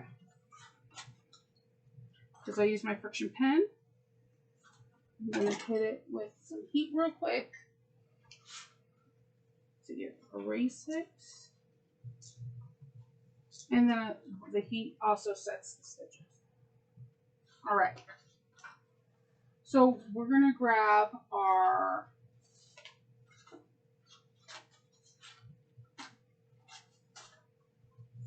man, I have like tons of threads on this one. We're going to grab our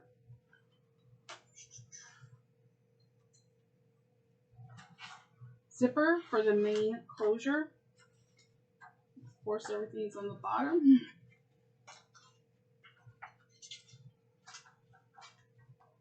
Okay.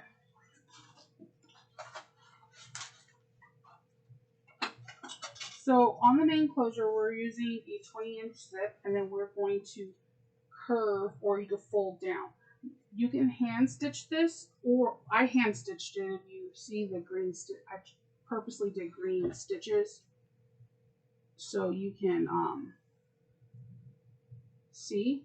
I did like a couple whip stitches to make this curve, but you could put a clip and just go down on your sewing machine, down like 1/8 of an inch, and it will hold. I just like doing the whip stitch. I like hand sewing. It's super weird. So we're gonna we did that. That's on page 13, and we're going to now go to page 16.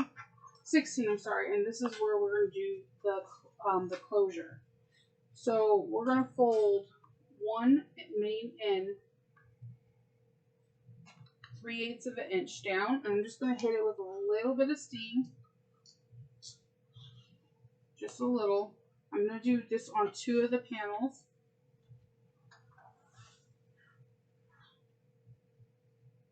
And you try to go on the side that has like the actual texture, not the side that looks plasticky. And I don't know if plasticky is a word, but now it is. I'm just hitting it, trying to be as cautious as I can. I don't want to melt it, but I don't want it to go in my iron as well. All right. So we have that. We're going to, on this side, I'm going to take, let's see, looking for my little bitty baby ruler that probably flew off somewhere. Yeah, it's underneath the table. One moment, I'll be right back. Like I have stairs or something. I don't know what I would do without this ruler. These are Westcott rulers, and they're like relatively cheap. They're like anywhere from like $2 to I think like $5 for like the size 18. But because each little square is 1/8 of an inch, it makes like when a pattern designer's like, yes, go down 3/8 of an inch. I'm like, yeah, I got this without even having to look at the ruler. Just 3 boxes, you know. So we're gonna go 3/8 of an inch away.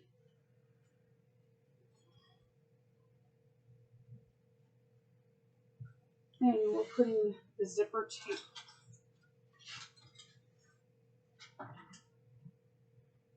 The fold-in is on the bottom, or 3/8 of an inch away. And you pop a few clips in to make sure that everything's lined up right. We're going to put this on the right side of the fabric.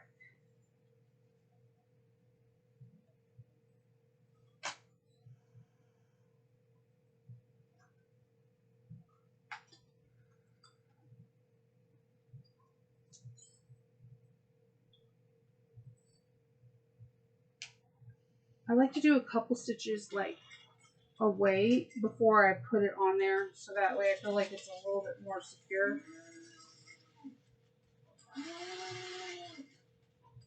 I'm just lining raw edges up with each other.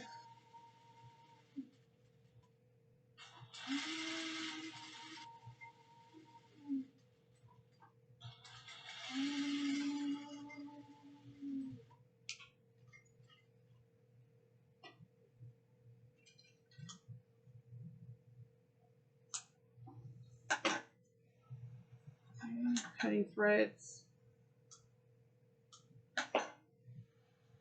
I'm going to line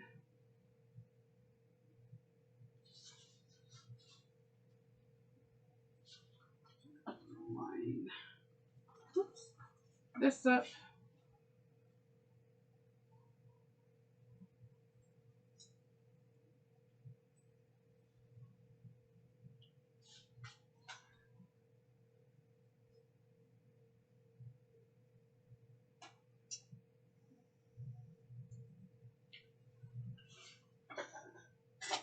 Okay. So I'm going to start here and then go down and then close it up.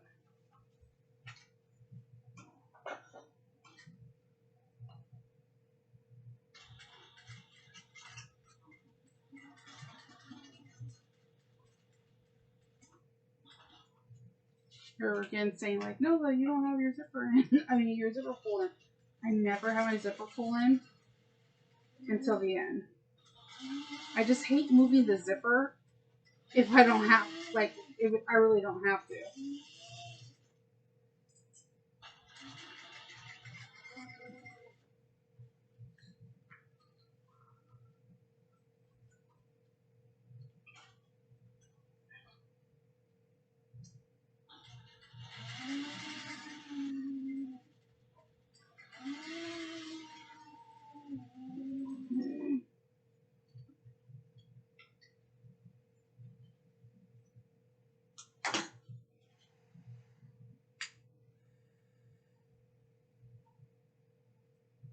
We're moving some of the stitches because I accidentally sewed the other side in.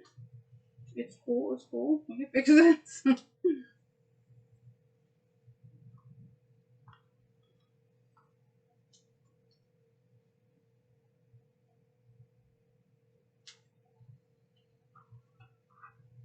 I forgot to separate the zipper from the other side. Okay. I'll remove those stitches and then I can re-sew that part.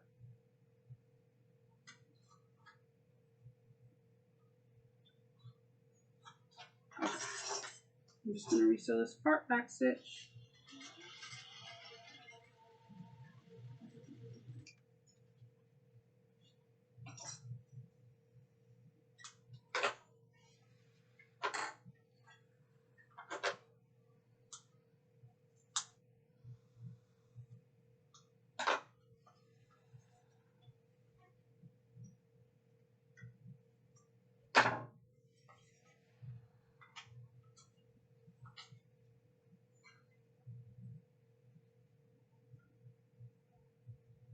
Okay.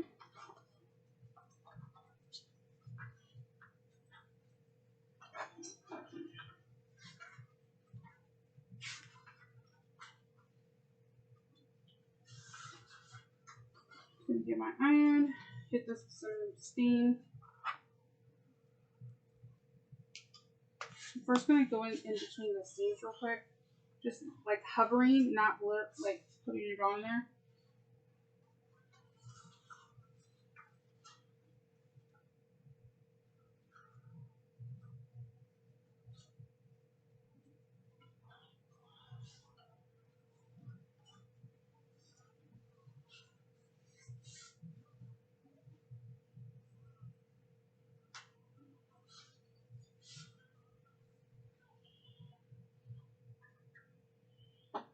Okay.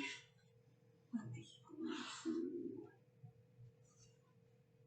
get my pointy thing and just poke this corner out a little bit more, then I'll top stitch this side and we just repeat.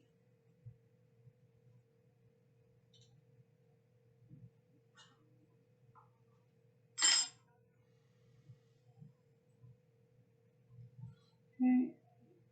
This here. Right.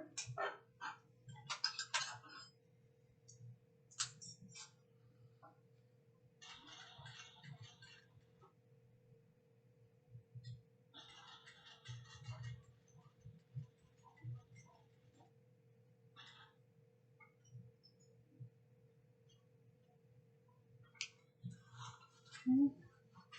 We're just doing 1/8 of an inch top stitch.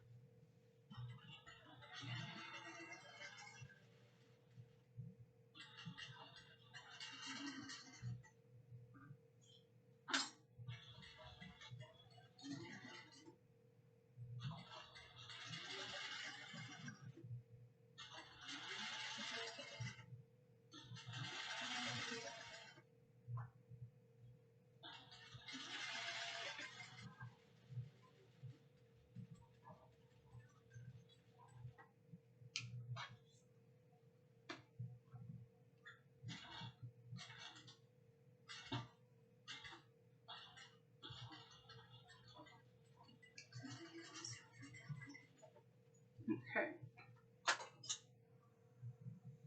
One side down.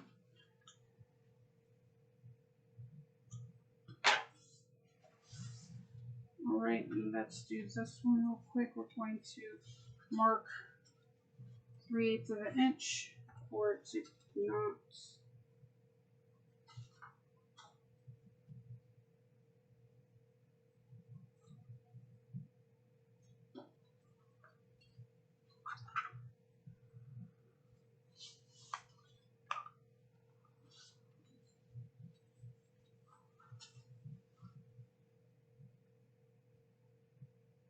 Okay. Pop some clips in that.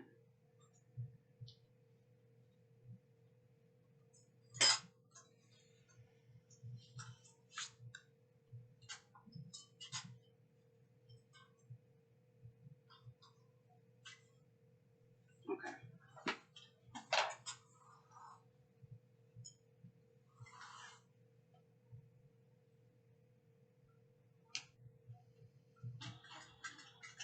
Few back stitches, making sure all raw sides are together.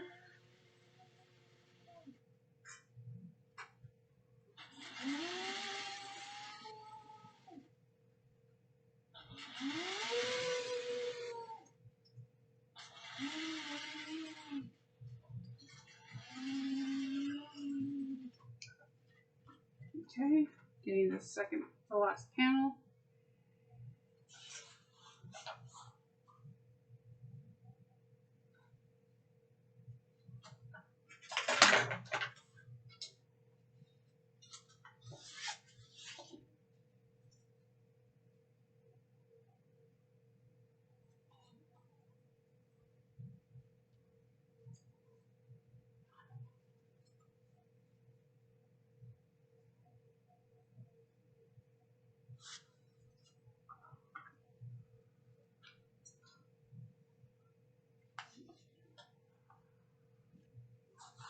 Alright, just popping some pins. I always say pins. Some clips in. And when we get to the top, where you see this little silver mark, we're going to go up. Making sure that this is out of the way so we don't have another mistake.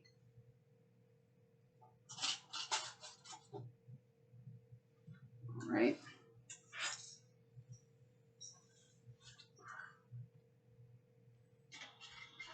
I like recessed zippers a lot. I just feel like you have that extra security.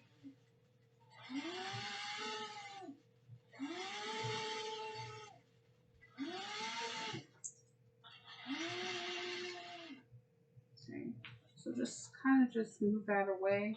We're going to go up a 3/8 of an inch. The 3/8 of an inch mark and just sew up. Back stitch.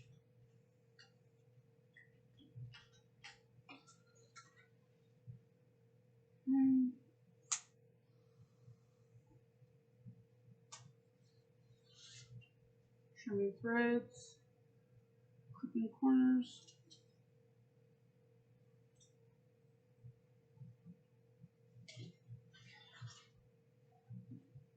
Grabbing my iron again, kind of hovering, kind of getting the steam. When this iron's not spewing water, it's not that bad. It gives really good steam. Like, the steam is good. I'm gonna poke out my corners as much as I can. Do a little pull, tug, pop it out. And then I'm just going to just iron this bad boy down.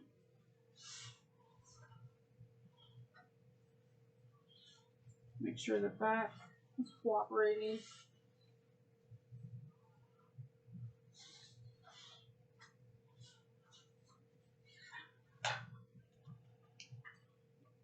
Okay.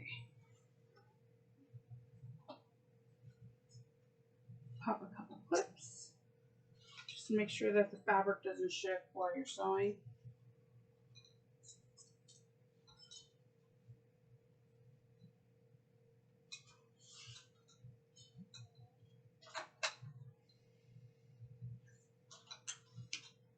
Okay. And we're going to top stitch 1/8 of an inch.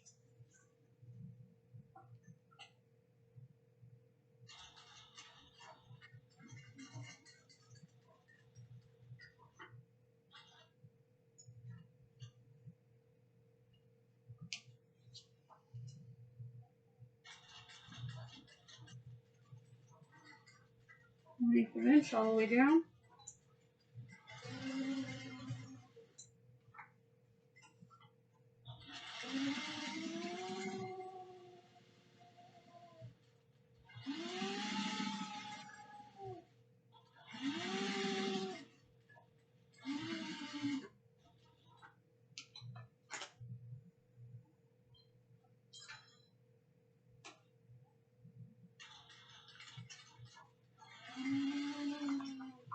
All right.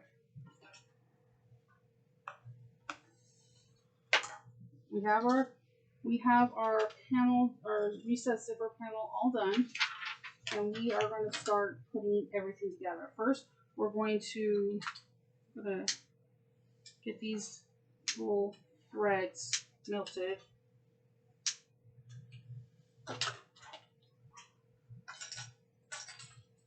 I'm going to find my center before I put my zipper in. and mark it.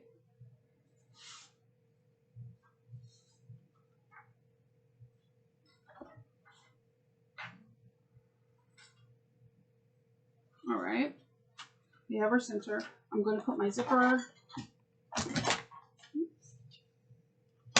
Everything wanted to come from there we go. So I'm going to put my zipper in. Zipper.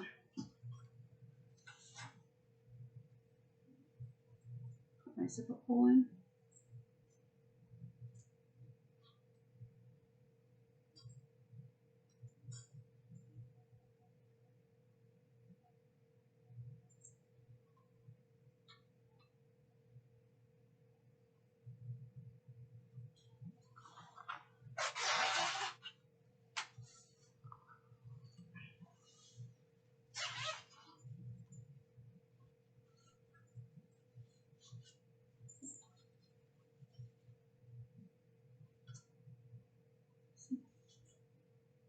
Put my zipper pull in again.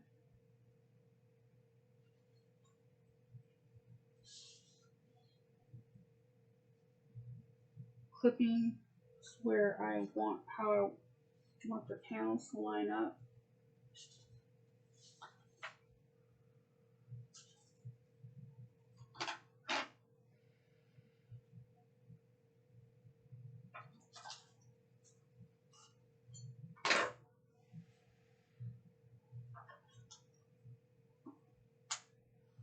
Okay.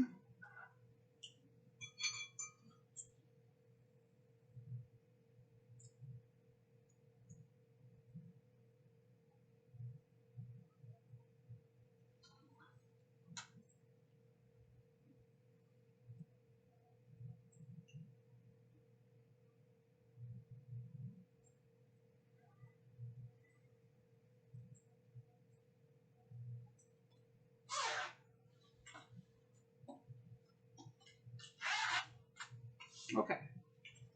Got that in. Now we're going to put the little zipper cap on it.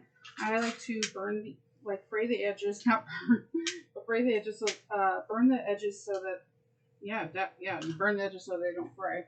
I'm having like my tongue twisted. And I'm going to get some double-sided tape.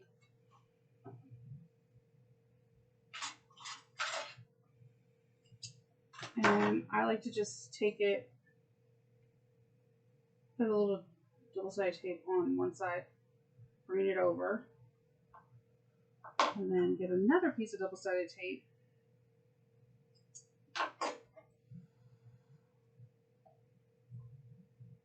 Fold that side over so I can just look as neat as I possibly can get it.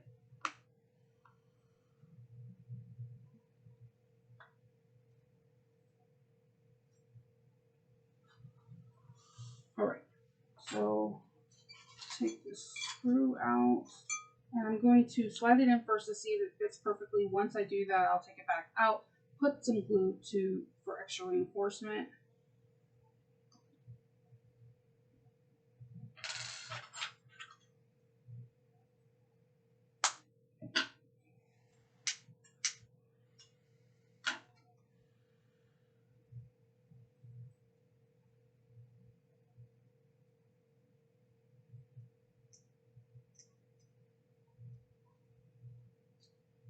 Okay, it fits. So what I'll do is I'll put a little, you can use Beacon,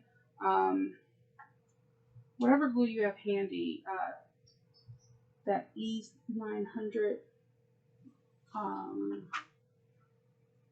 can even put fabric tack on it. You don't actually have to put glue. It's just something, I'm all about reinforcing something so it doesn't like pop out.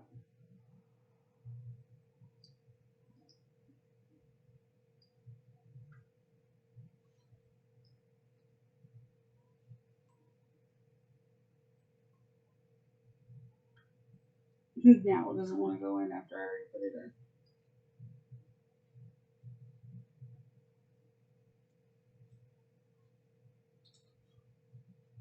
in. And I'm just pushing this all the way in as far as I can go. Grab the screw.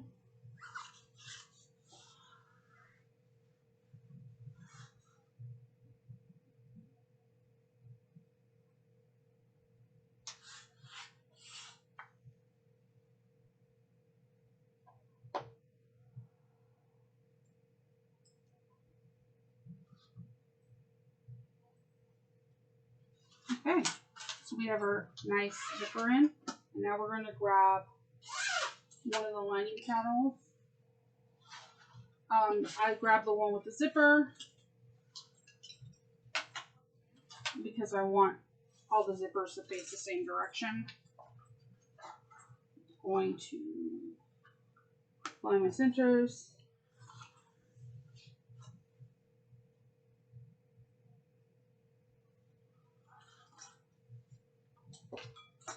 We're going to sew this at a 1/4 of an inch.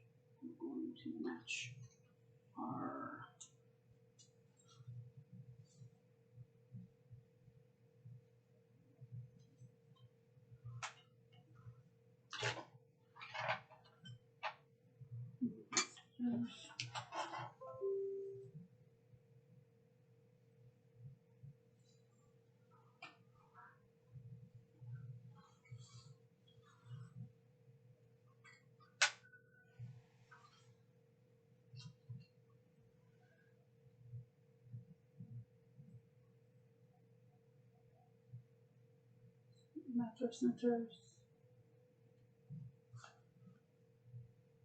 match our centers, and then okay, so we're going to want the zippers to go the same direction. So we're going to mark our centers, and we're going to make sure our zippers are going in the same direction. I mean, if it doesn't go, it's not the end of the world. It's just, again, I know we always say it, personal preference. We're not top stitching, we're going to base this down at 1/4 of an inch. I'm at 3. No, 3.5.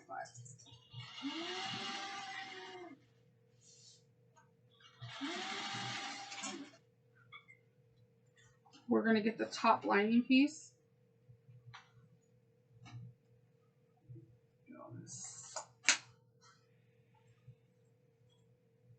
Trim threads. When I stand up, I'm like a bird, like it's a bird's nest dream. Like so many threads.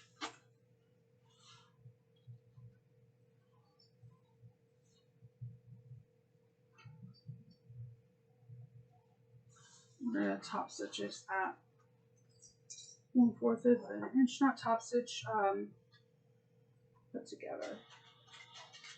The seam allowance, 1/4 of an inch.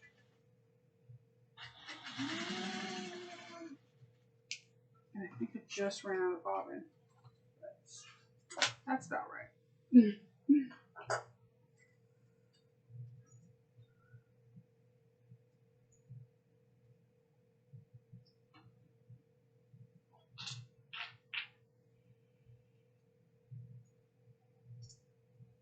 Okay, I'm gonna change out the bobbin.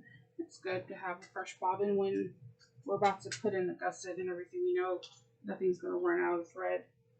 That was actually like the perfect way to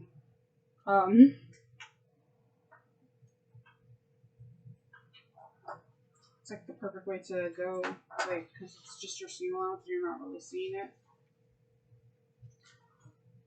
So I'm just going to start over again at 1/4 of an inch seam allowance.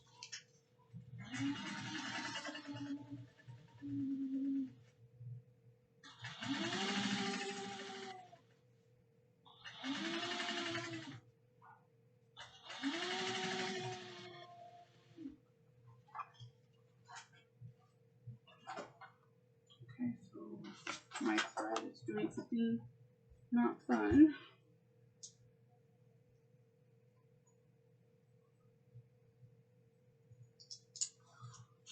Occasionally my thread just does it, like,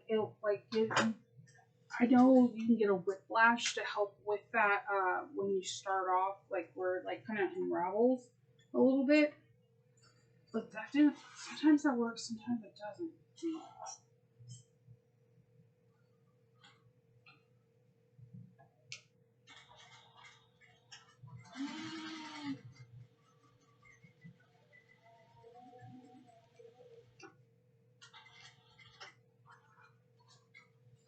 Alright, so let me get all these threads.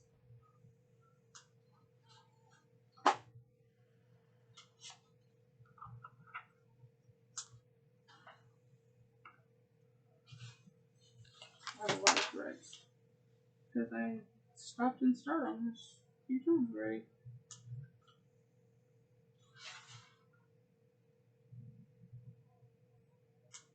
Alright.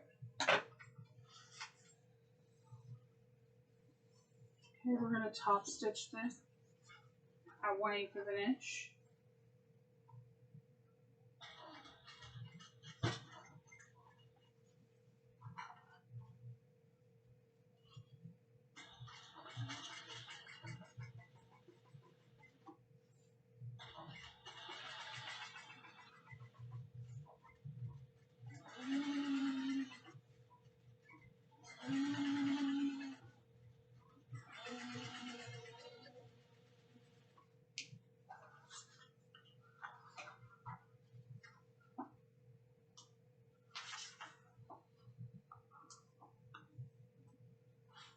Okay, grab the other lining.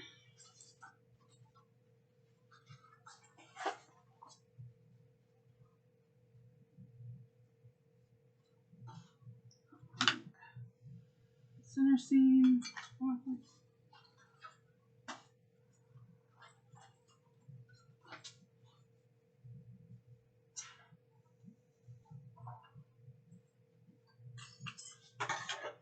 One-fourth of an inch. Back stitch at every beginning and end.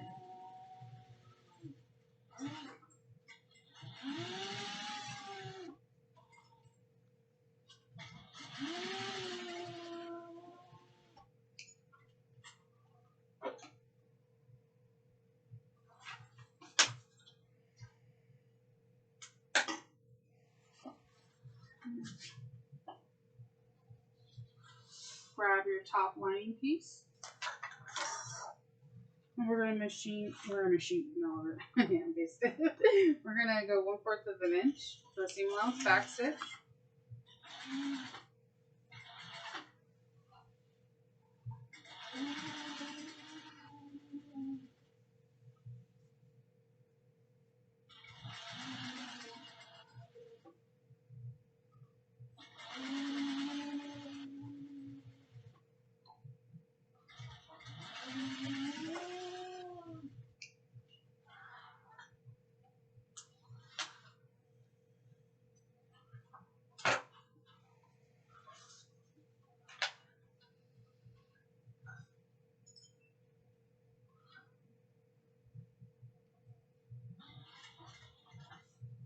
Okay, 1/8 of an inch top stitch.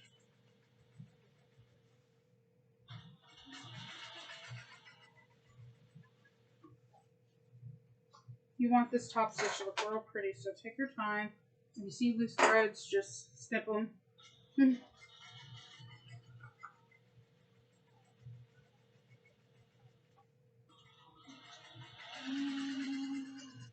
All right.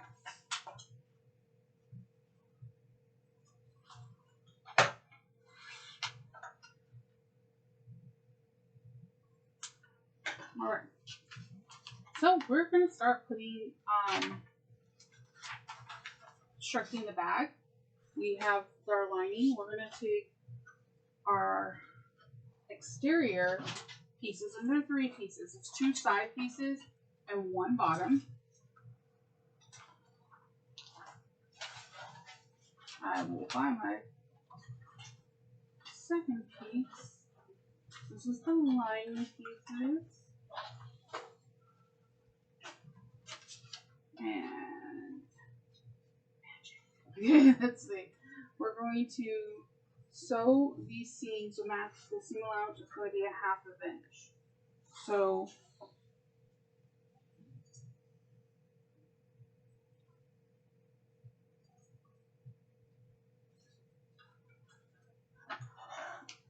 I always feel like these seams are the hardest because of the feet, the purse feet.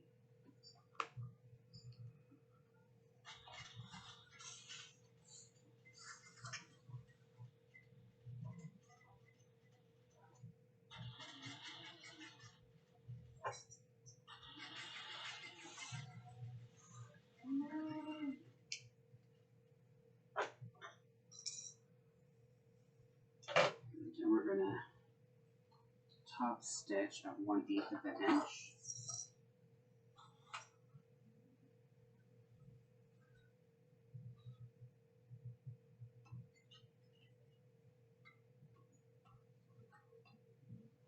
I'm going to put the seam allowance towards the base.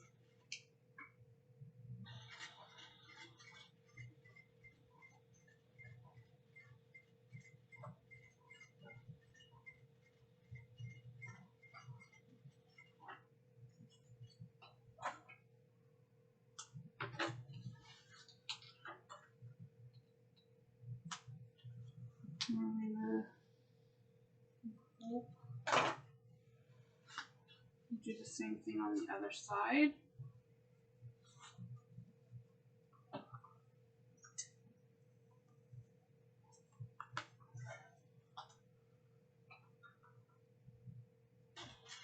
Make sure you backstitch.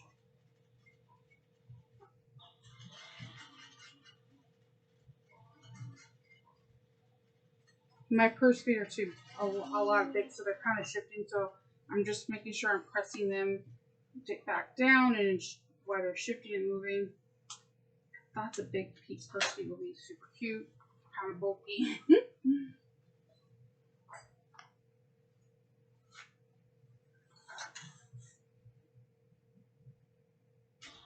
Top stitch 1/8. Make sure you backstitch.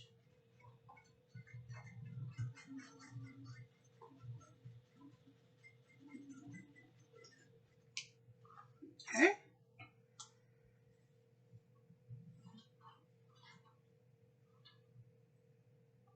Any threads. Doing the same thing with the lining.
Man, I feel like I have never-ending threads on this table.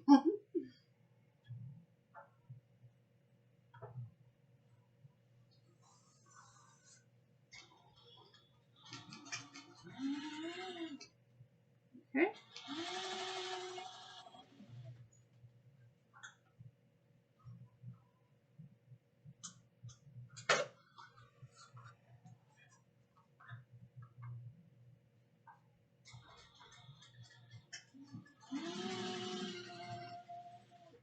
All right, so we have the gusset for the lining and the gusset for the exterior.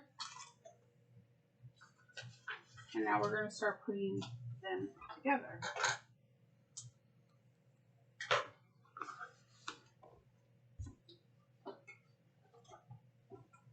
So we have our two pieces, exterior pieces. I'm going to find the center.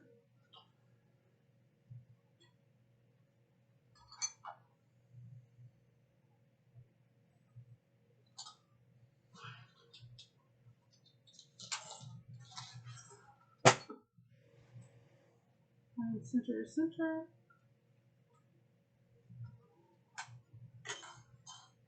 And this is when I get out a whole lot of clips. I'm going to clip this. I like to take a couple of clips after I trim the gazillion threads I have on here. I like to take a couple of clips and put them directly like across. And then kind of just go from there. both sides.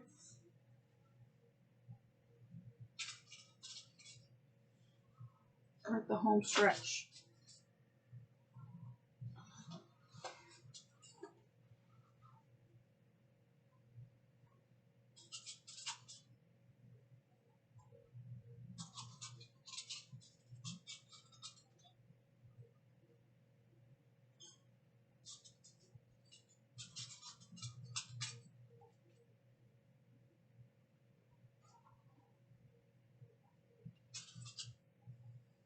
You're just going around the curve, clipping, pinning, making sure there's no crinkles.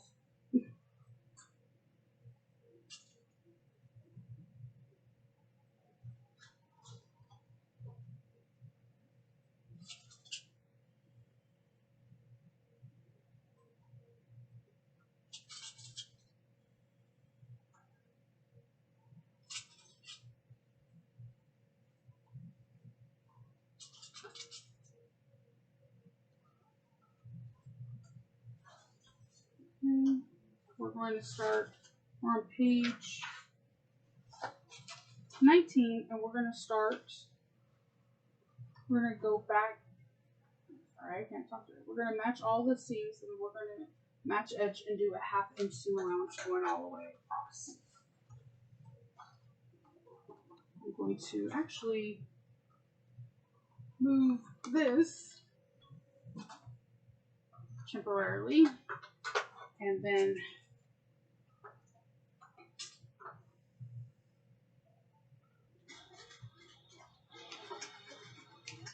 I like to go back and forth a couple times on the beginning and end.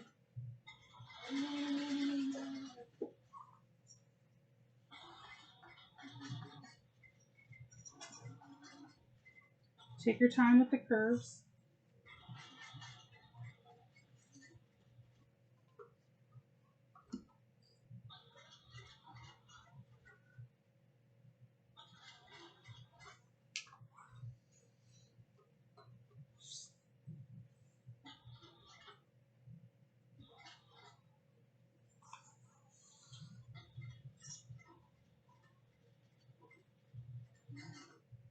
Okay, so this part gets a little bulky toward where the end is. Just take it slow, breathe. Your machine can do this. Foam like flattens down. If you are on a domestic, you're like, no, 2 layers of foam is too much. You always can go over it with a serger or a zigzag stitch and then do it, and it will flatten it down tremendously.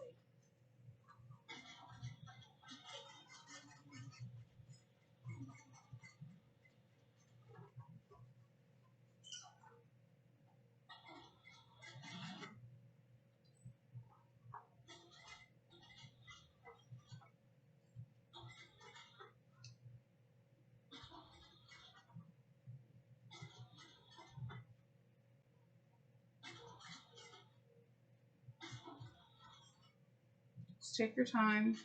Make sure raw edges are all catch and no wrinkles.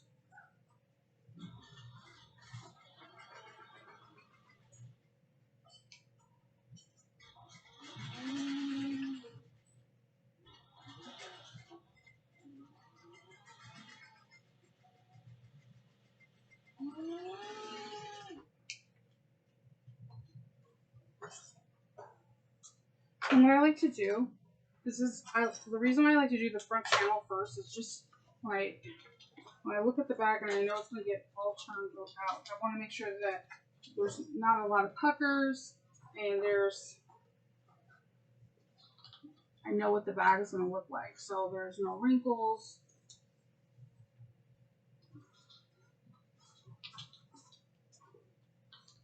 I know what the bag is going to look like. So we're going to now do the other main pocket, the back exterior.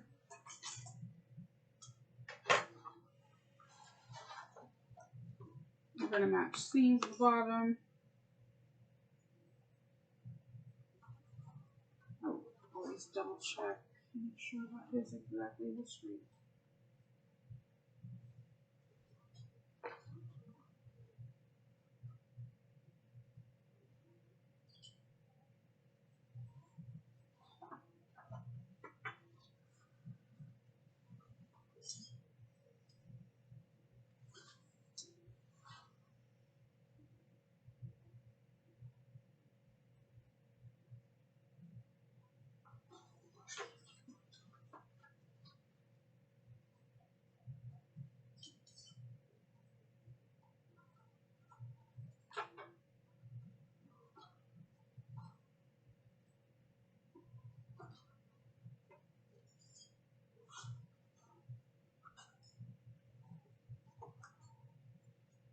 You just like ease it into the gusset. If you did all your seam allowances correct throughout the pattern, then it fits in beautifully. Like you don't really have to ease in the gusset or anything. It's like, as you can see, it kind of just molds beautifully.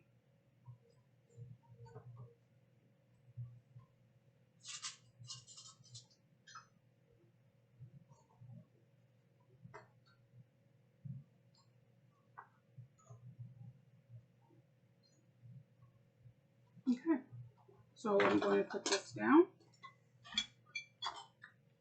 and try to. It's the handles it keeps grabbing on everything around me. So 1/2 inch and back stitch a couple. Oops. Hold your threads before you do that. You need to back stitch a couple times back and forth, so that way when you're turning it, that seam is going to get a lot of stress when you're putting it together and when you're turning it. So you want to make sure.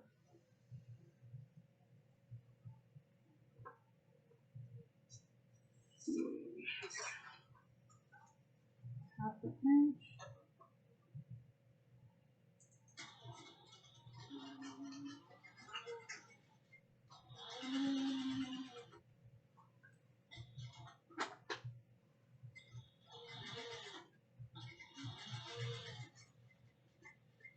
I'm using a 116 needle from Oregon.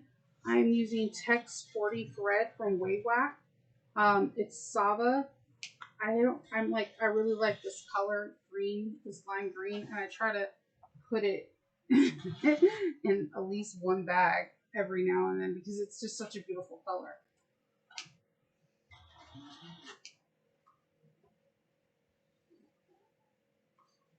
And like I said, no crinkles, no wrinkles, just smooth them out.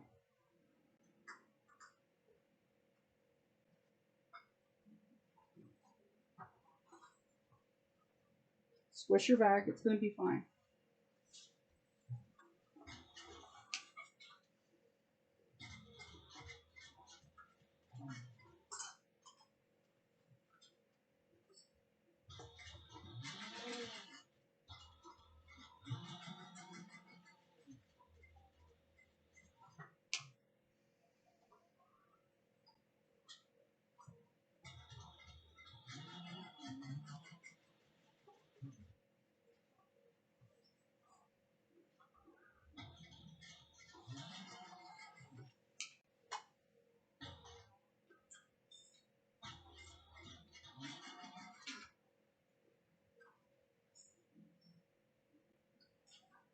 And just smooth out the wrinkles.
Okay. So we got the exterior all sewn up, and we're going to now go to page 20. And we're going to do the lining. We're going to do the lining. Just right over here, grab this.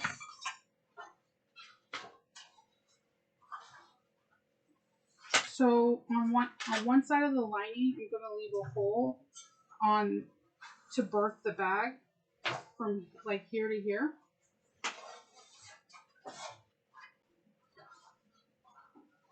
So I'm going to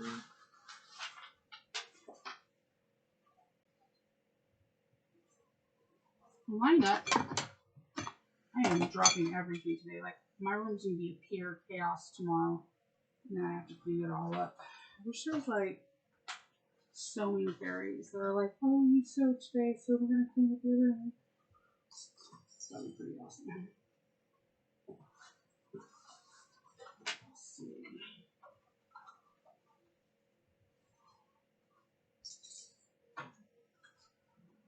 So what I'm going to do, we have a 1/2 inch seam allowance. I'm going to draw where the opening is because I like to have an easy, smooth birthing as possible, and then having no stitching, not showing in the lining. So I'm going to mark my stop and start points on this bag. This side. You wanted to do it the opposite side of your zipper so you can pull your lining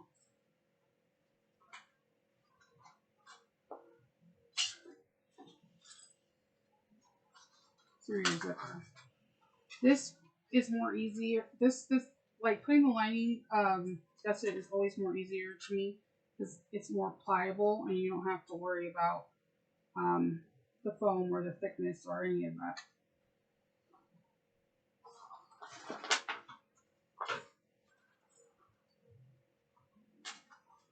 All right. So I'm going to stop because I want to have just a big opening to do it. It's about 8 inches. I'm stopping like right before the curve goes in.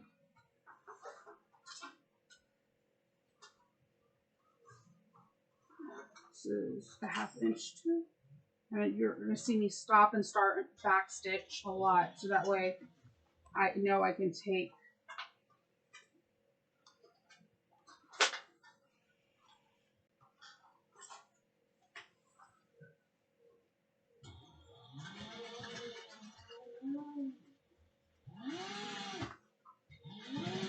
I mean, you can birth the whole bag through the pocket.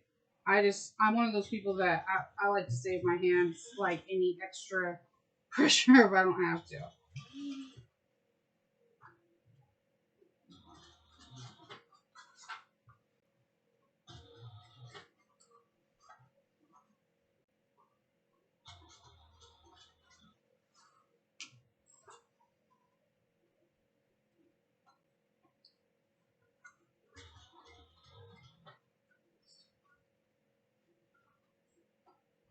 Okay, I'm at my stop point in about right now, so I'm gonna do a couple back stitches so that when I birth it, that it won't like the stitches won't pop and stuff. It has a lot of reinforcement.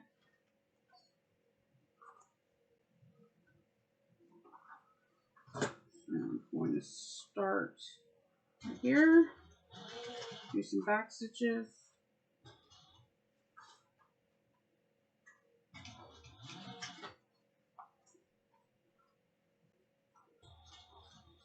Not forgetting that I have to be at 1/2 inch. Molding this around.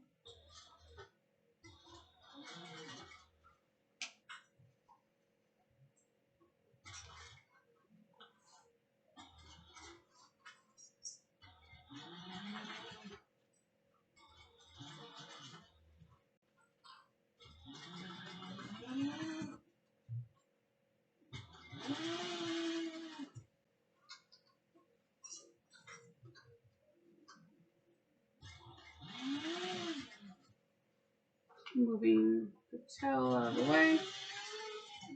All right. Cutting the string, and then we're gonna go and do this other part. We're gonna go fully around this time.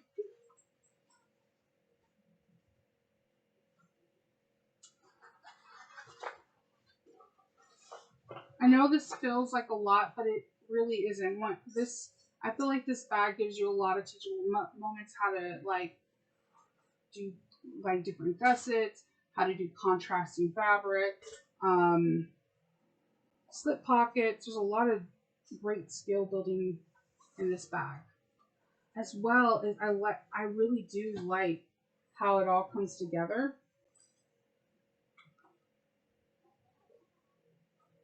It's really quite beautiful.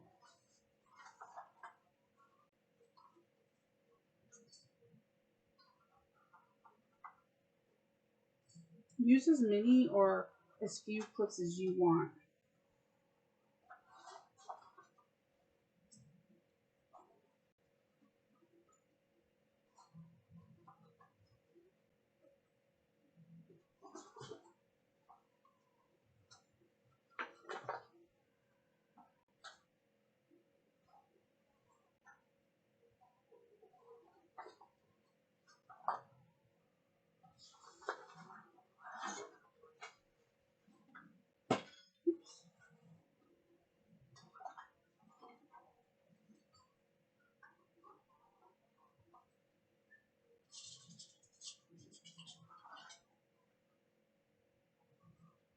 We're almost done, guys.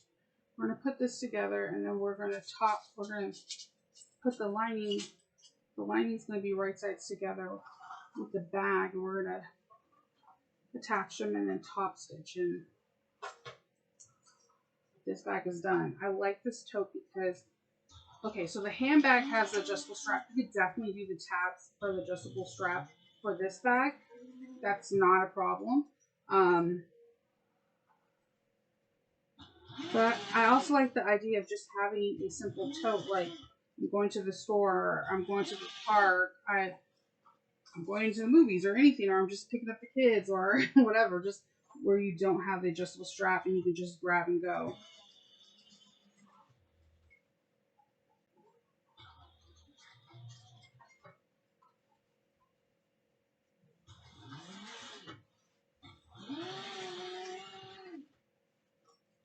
Make sure you have raw edges together, and it's at that half of inch. Why do I keep wanting to say 1.5?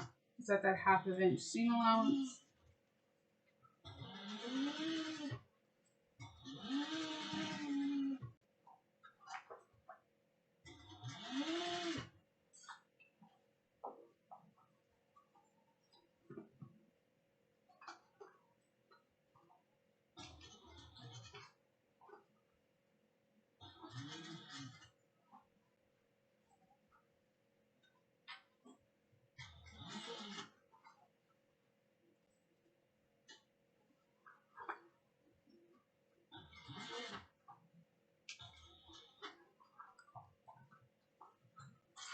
Okay.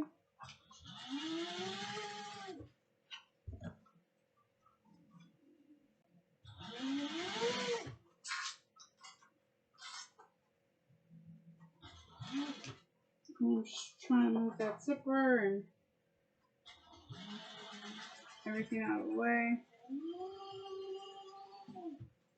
All right. So we have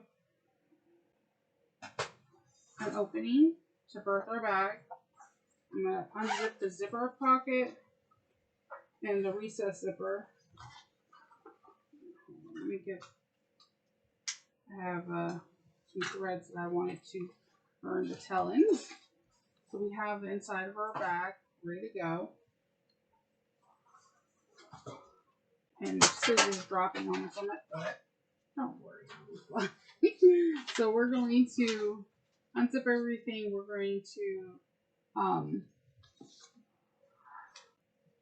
grab our exterior.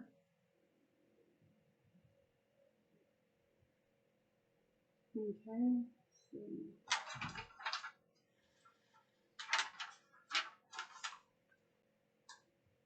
We're going to trim down the seam allowance to 1/4 of an inch.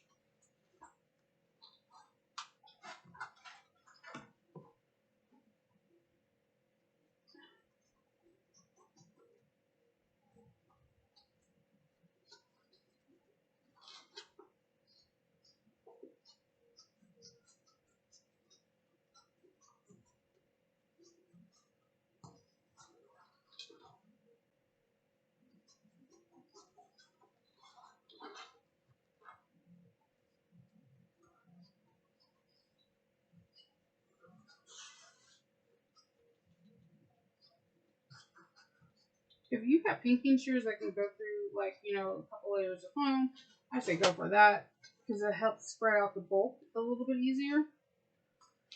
If not, old school scissors will just be fine.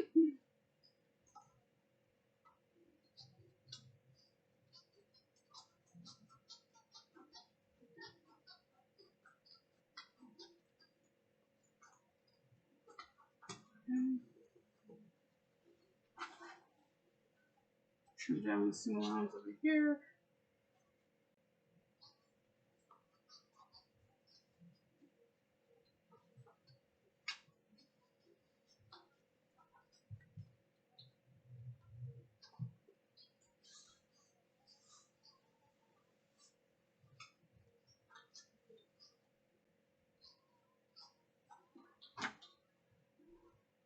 Okay.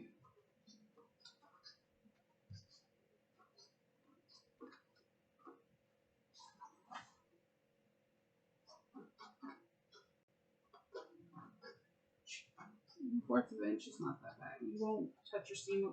You won't touch your stitches, but it'll give it trimming your edge gives it a nice clean, less bulky finish.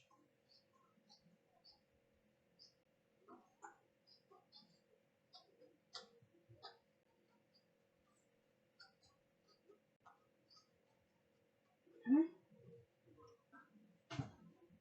Then I'm gonna trim this. Just do this one real quick, and then I'm at the top. I'm not at the first, like about an inch. I'm not first trimming the half-inch. At the very top, I'm leaving one of the half-inch seam allowance, so that way it'll be easier to match the seams and they'll lay flat.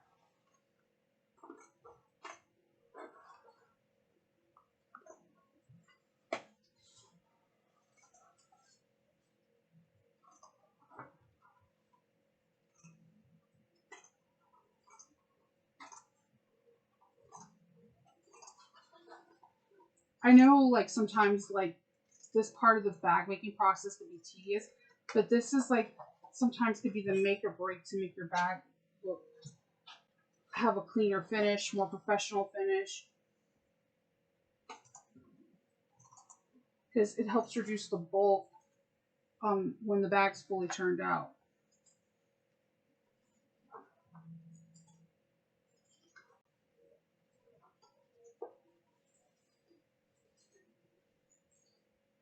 Do not trim the seam allowance for where you're going to be turning out, because you're going to have to pull that in and stitch down. When we turn out the birth the bag.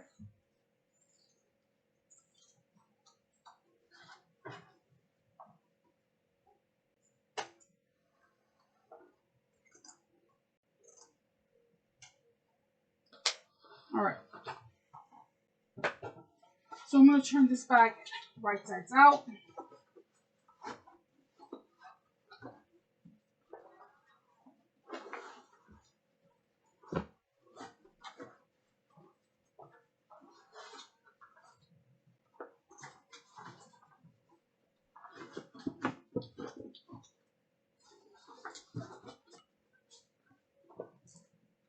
Okay.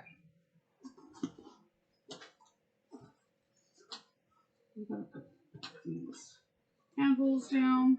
Then I'm going to take my lining fabric and I'm going to put the zipper towards the back, because remember, we want all the zippers to face each other.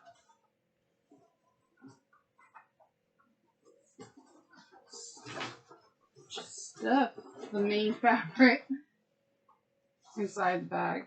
Put the handles in so they don't accidentally get top stitched. Well, stitched down. And then you just match the seams and then open up the seams so as they lay flat. Flip it, pin it.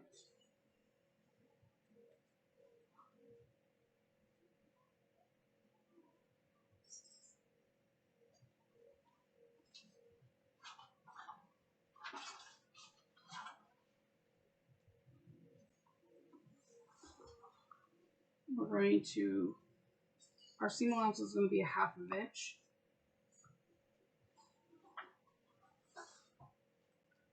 Just pinning along.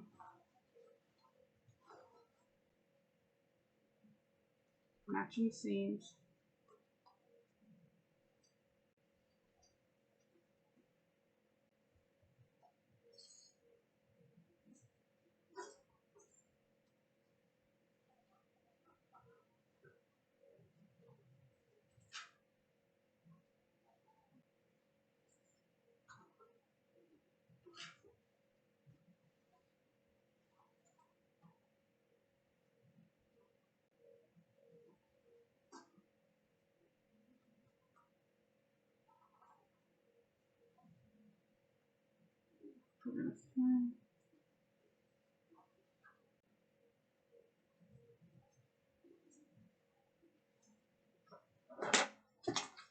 Alright. I think I have enough pins and everything.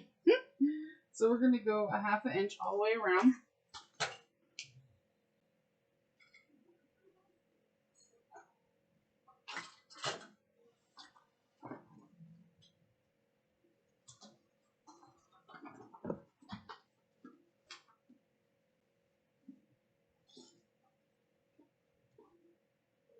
Okay.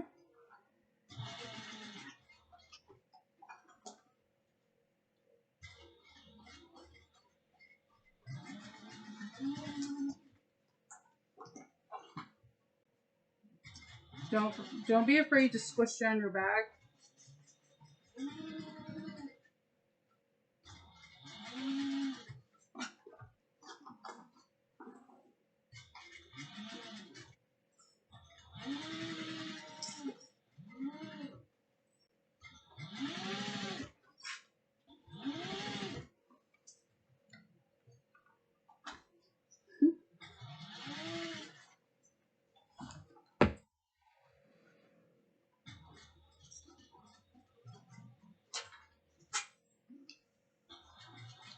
Clips are just popping off everywhere.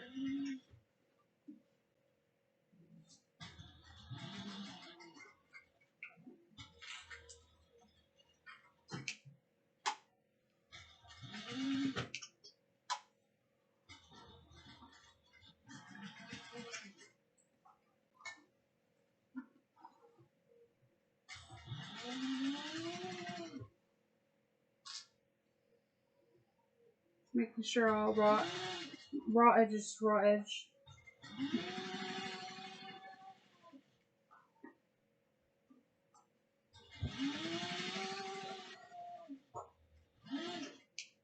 Okay.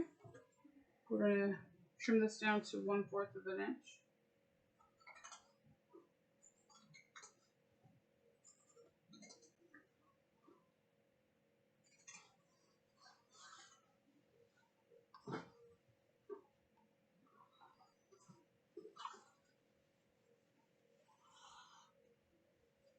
I'm trying to do it so you guys can see.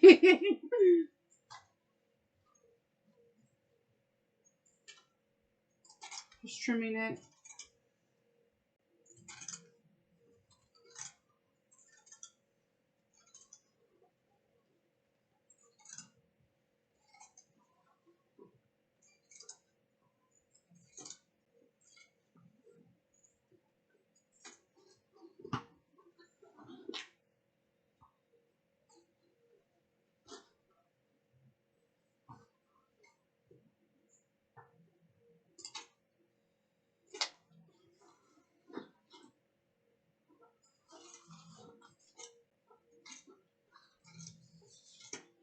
Okay.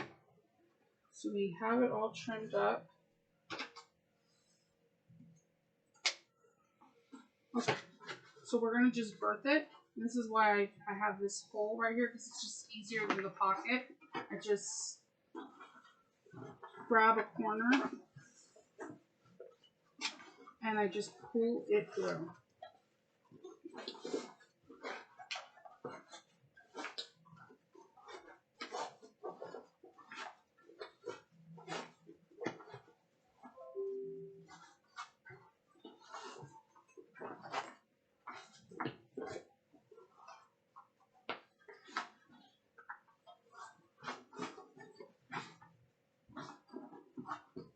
And I just literally give the lining a good tug.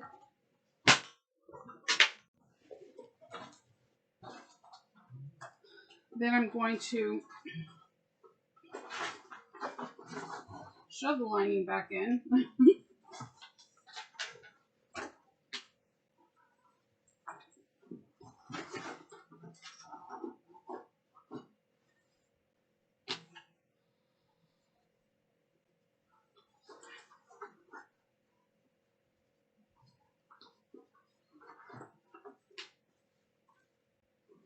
We have some top stitching to do.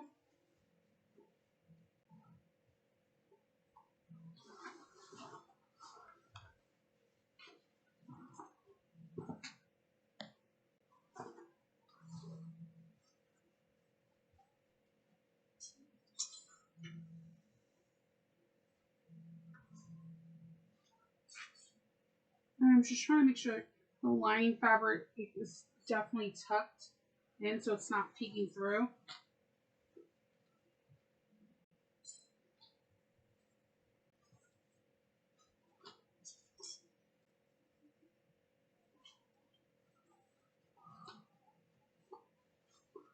With the home stretch.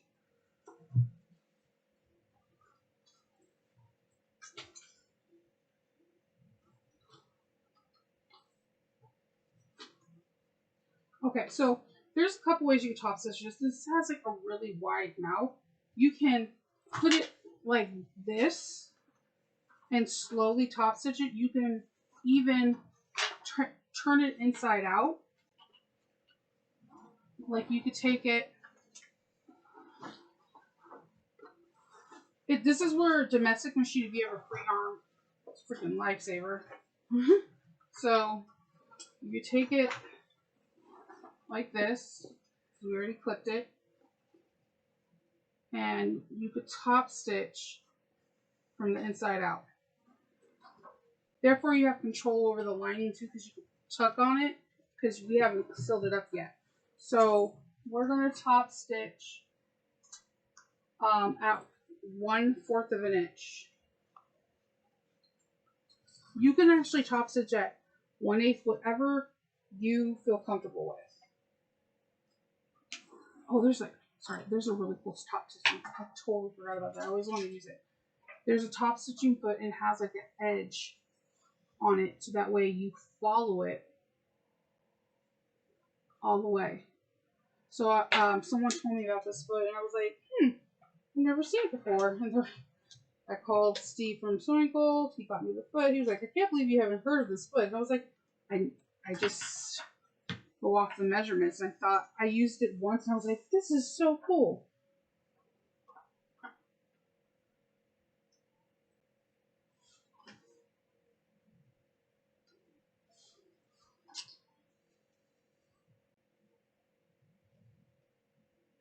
All right. I'm starting the corner.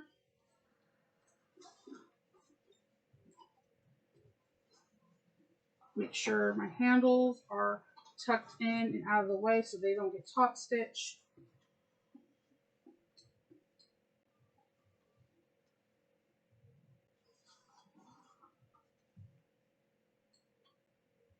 And I'm going to increase it to a 4.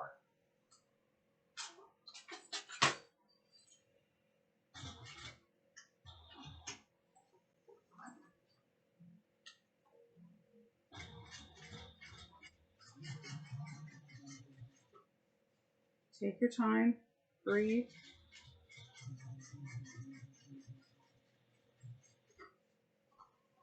Maybe you have to stop with your needle down.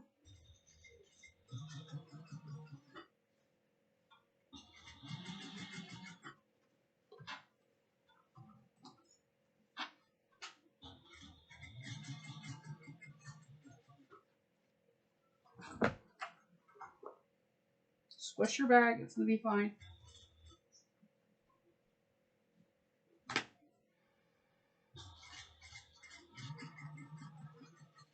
Like I said, because we haven't closed up the lining, you can really tug at it to make sure that it's nice and taut and not in it won't peek through.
Okay, so I'm going to trim these threads.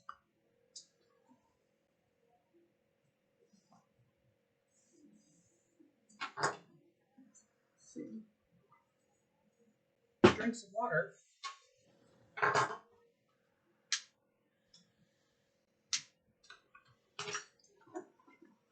Turn this bag right sides out.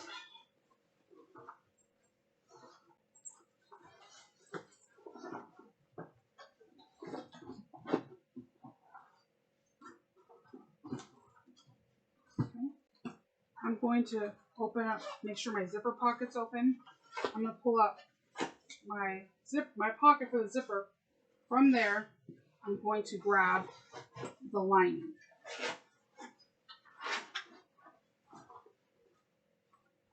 This is where I had the hole. So I'm going to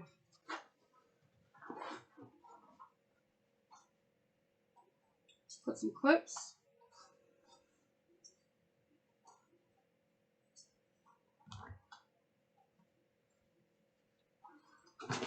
Oops, I'm knocking down everything. This is a pretty nice size bag. Go to do a 1/2 inch. I'm going to go a little bit more than a 1/2 inch, almost close to 3/4 of an inch.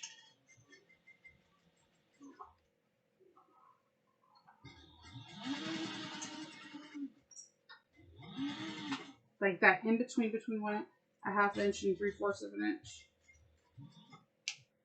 Let's see. And then I'm going to then trim my seam allowances now because it's closed.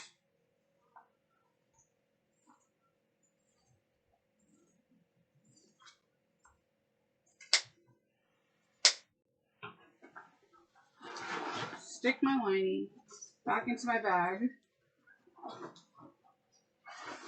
Before I close up the zipper, I'm just going to poke out my corners. Then I have my zipper pocket.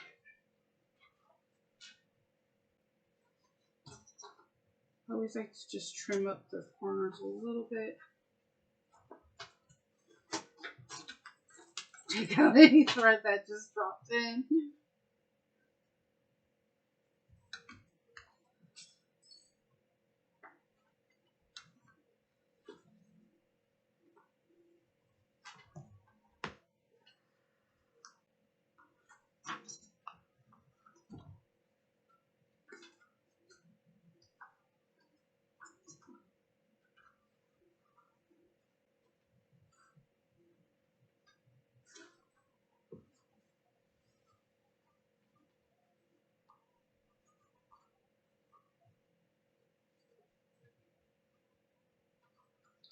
Okay.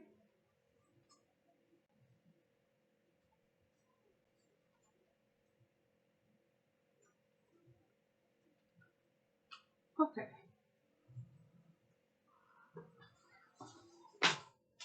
So I'm going to close up this lining pocket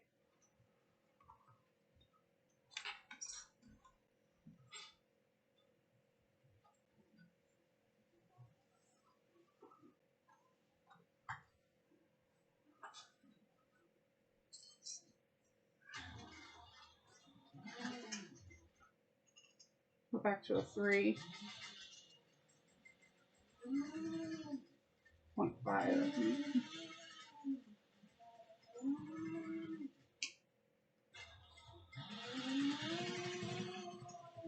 Okay.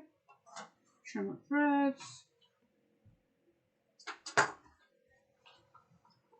Stick pocket back inside.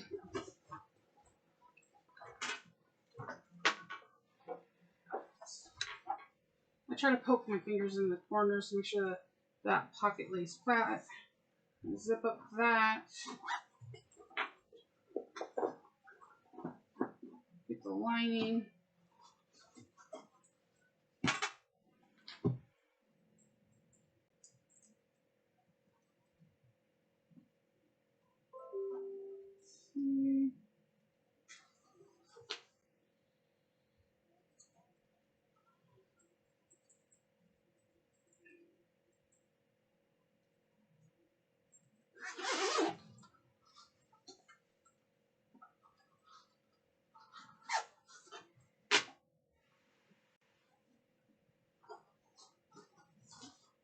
And what I like to do, my final step, whenever I have anything that's fabric, I hit it with the press just one time.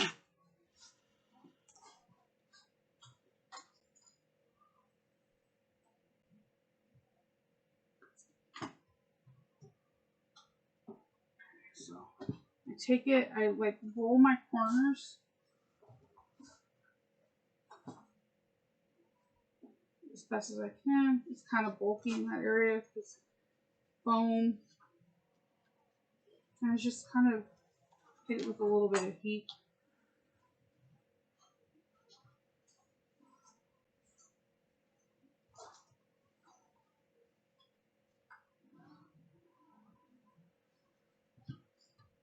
I go around. If you have like a ham or an arm or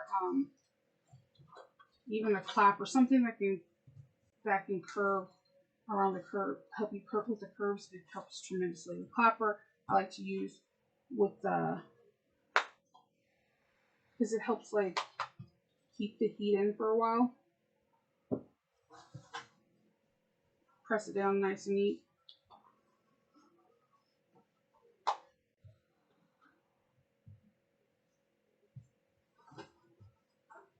And I just do this. I like, sometimes all your bag needs is like a final press and it just looks magnificent.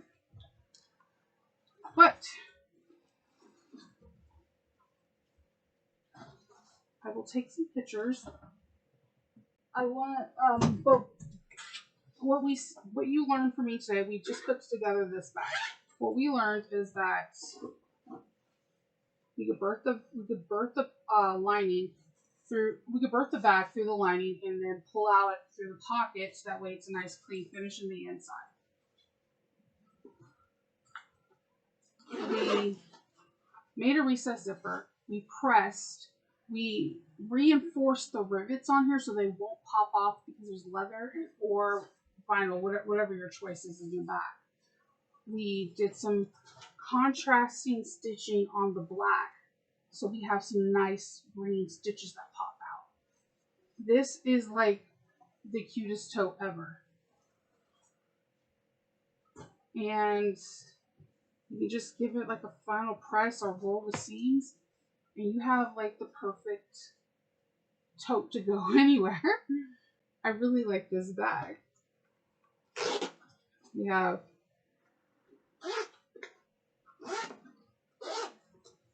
this is a really, it has a lot of pockets when you think about it. We have two pockets right here. We have a zipper pocket in here and two slip pockets.